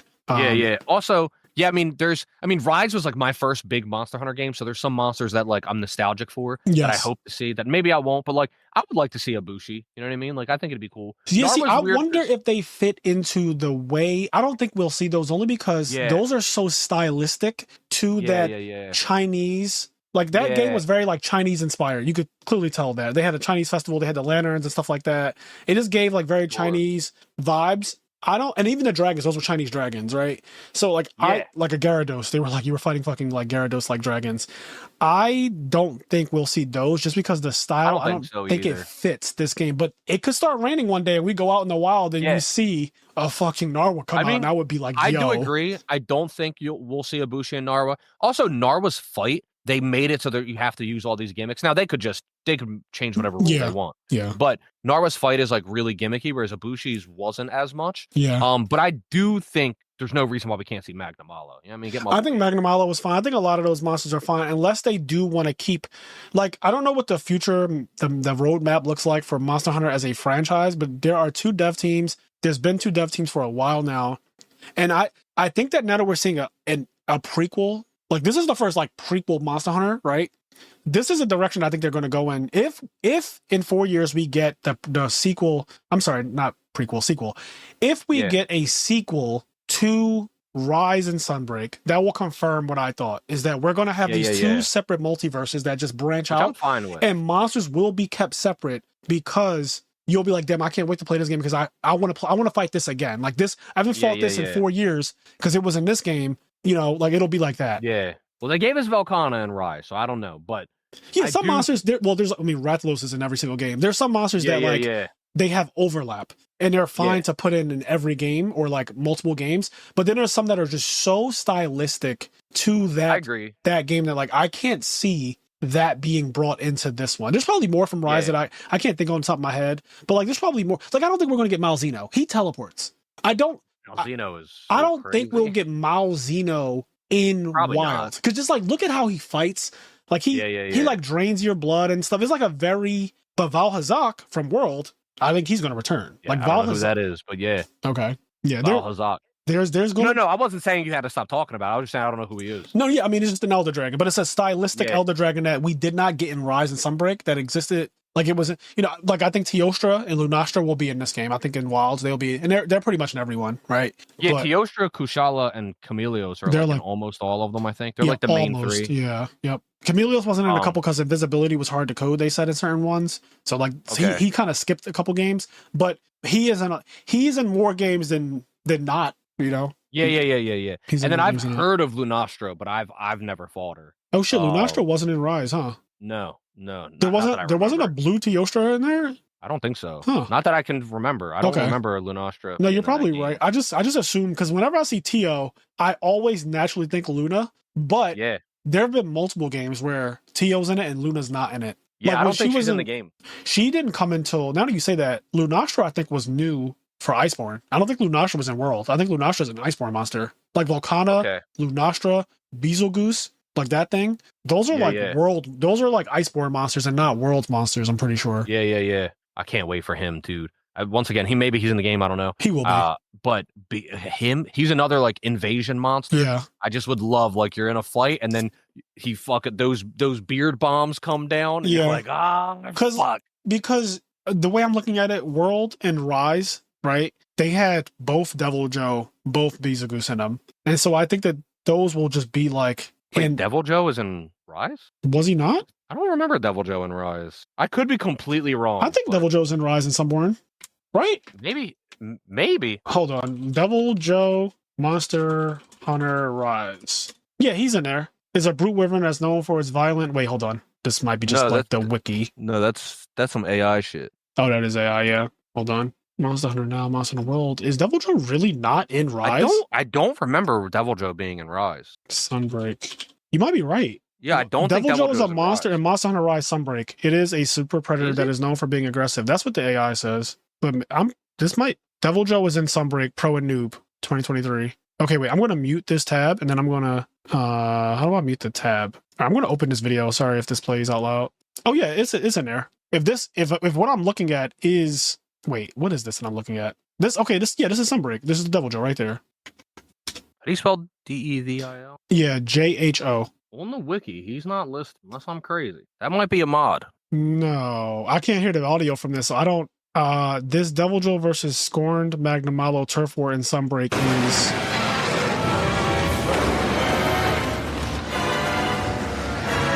Oh, Devil Joe mod by Kiki. I think you're right. Yeah, I think you're looking at a mod, bro. I think you're looking at a mod. Why are people modding? Why are people modding a monster? I'm on the wiki and like Devil Joe is not here. He's not here, bro. He's not in Rise. I'm on the wiki and I control F Devil and my computer made the Windows noise. It was like, bow, bow. Like, that's actually crazy. They included Beetlejuice, but not Devil Joe ever in Rise or Sunbreak. I'm genuinely surprised. 10 returning monsters in Monster Hunter Rise. Yeah, no, I don't see anywhere that like what I saw a video of him fighting a fucking Devil Joe just now, but like that apparently wasn't real. Which is like so crazy to me that like people are just adding shit. You know what's a good example of a monster that probably won't be outside of like Rise, or it'll come back in some game, but I don't think it'll be in Wild. Aknasam, that the bird, the firebird, it's like an early Rise monster. And I think it's new to Rise, but it was like a bird and it would like do that hated flip, that. And I know like exactly fire. what you're talking about. Like that monster is like like you said, stylistically, he looks more like he fits in the Rise world, and like that might not appear in this game. Yep, I can see that. But the point, they're going to have monsters that stylistically fit. So Devil Joe, because it was in World, skipped Rise. It'll definitely be in this one. I hope. Yeah, I think we'll get Devil Joe. I would bet $100 right now, like that Devil Joe will be in this game. Like it will be in the Wilds universe, Wilds or the expansion, but I think it'll just be in base Wilds at some point because it fits the game stylistically, like the way it looks, and just because this is a sequel to World and he was in World. Beetlejuice was in both. So he was in both. He was in World. He started in World, came out of fucking nowhere, literally. And then they also added him randomly to like Sunbreak, I guess. Like, was he a Sunbreak monster? He was a title update in Rise. He was in the game before Sunbreak, but he wasn't in base Rise. Right. So like day one. The thing that sucked about Beetlejuice and Valstrax in Rise was that the way Rise was, you were always just aware of everything on the map. And then it also, when they were going to invade, you got a notification. So you never got jump scared by them. Because the game just like let you know. I hope in this game when they add them, like they can just fucking jump. Because I heard the horror stories in World. Bro, I got killed by a random dive bomb. Like you would be fighting something and you would get dive bombed by a fucking Beetlejuice. I don't know. That was my first ever interaction with Beetlejuice. Yeah, I want that to happen. That's and I died. I want that. Because you know the dive bomb kills you too. Yeah, you're dead. So I'm excited. We talked a lot. We did. And we could keep talking. Like it won't stop. Yeah, let's wrap up. We're gonna do another Monster Hunter podcast, obviously. I don't know if it'll be after the title update. I don't know if it'll be after what. Maybe it'll be after like 2 title updates. I don't know. But no, we could do it after title update 1, because I think talking about the gathering hub and the new monsters and stuff like that should be fun. We're in there. And I'll be further in the game. Like right now, I'm actually not aware of everything that's there. Right. So yeah, we can do title update 1 talk. I mean, we'll update. We'll do Monster Hunter podcast. It's Monster Hunter gives us content. Exactly. Yeah. Yep. So, guys, I hope you enjoyed this episode of the podcast. We're going to read out the names from our Patreon at the party member higher tier. We have Getting Wild on Hunts, Leon, Quest, Xavier, This Ain't God, This is Stanley Earl, The Sultan of Slot, Dom, Dragon Ruler of the Side Events, Gabe Marini, Henry Reynolds, First to Home, Big Man Blastoise, Vincenzo, Dallas Bailey, KJ, hold on, Sarah Maria, Alexa Hearn, FT Campa, Edison Club, Cabo Telho, Gores, In My Prison Pocket, Sugal, Vicky Venomon, Elijah Barfall, Tal Jadeo, Volvita Mega Monarch, Leave or Life, Janitor 215, Thomas Rue, Joshua Carroll, Eric Chai, Brian Moore, Behind the Duel, this podcast with Ty and Justin, Mike and John, and then we have Free Tim Bailey and the Chair Like Eisen, Nah I'd Win, Frozen Go Dojo, B-Dog 23, Phil and Poister, Romeo Snyder of Team Hugh, Tyler Frasher, Daniel Anderson, Deroa, Chicken Toasted Strudel, Jordan Eastman, Robert Light, Kazi95, Clanger, Pavinci, Travis Lurs, Gores on My Lap, HT19, Gregory Kalmaring, Limp Bizkit Jigsaw, Mike and John, Frago, Anthony Japov, Michael Zank, Konjik, Tyler, Neos is my alias, Chris Louie, Bob Cuddy, and Peyton Capel. Again, guys, thank you so much for your support. So Monster Hunter Wilds podcast is in the books. We will have another one as the game progresses. We'll do this again. We have solo leveling. We're going to do a podcast on season 1. We have Free Ren, also going to finish that series and do a podcast episode on that. We have Dragon Ball Daima. We have Yu Hakusho, regular Dragon Ball, like base Dragon Ball. So there's a lot. Got a lot in the pipeline. Yeah, we have a lot of things to still talk about. Invincible's new season started up, so we'll cover that at some point as well. Do not worry, there's a lot of things that we still have to cover, and we will in the coming weeks and all that good stuff. It's actually a little overwhelming, especially with Monster Hunter being out. Yeah, it is. It is genuinely underwhelming or overwhelming. You're right, because there's so much content to still like watch, and like Monster Hunter is definitely like the most fun thing to do right now. Yeah. But we'll figure it out. As we always do, guys. Hope you enjoy. We'll catch you next one. As always, say do the things that make you happy, including hunting in the wild. Yes, sir. Peace. Peace.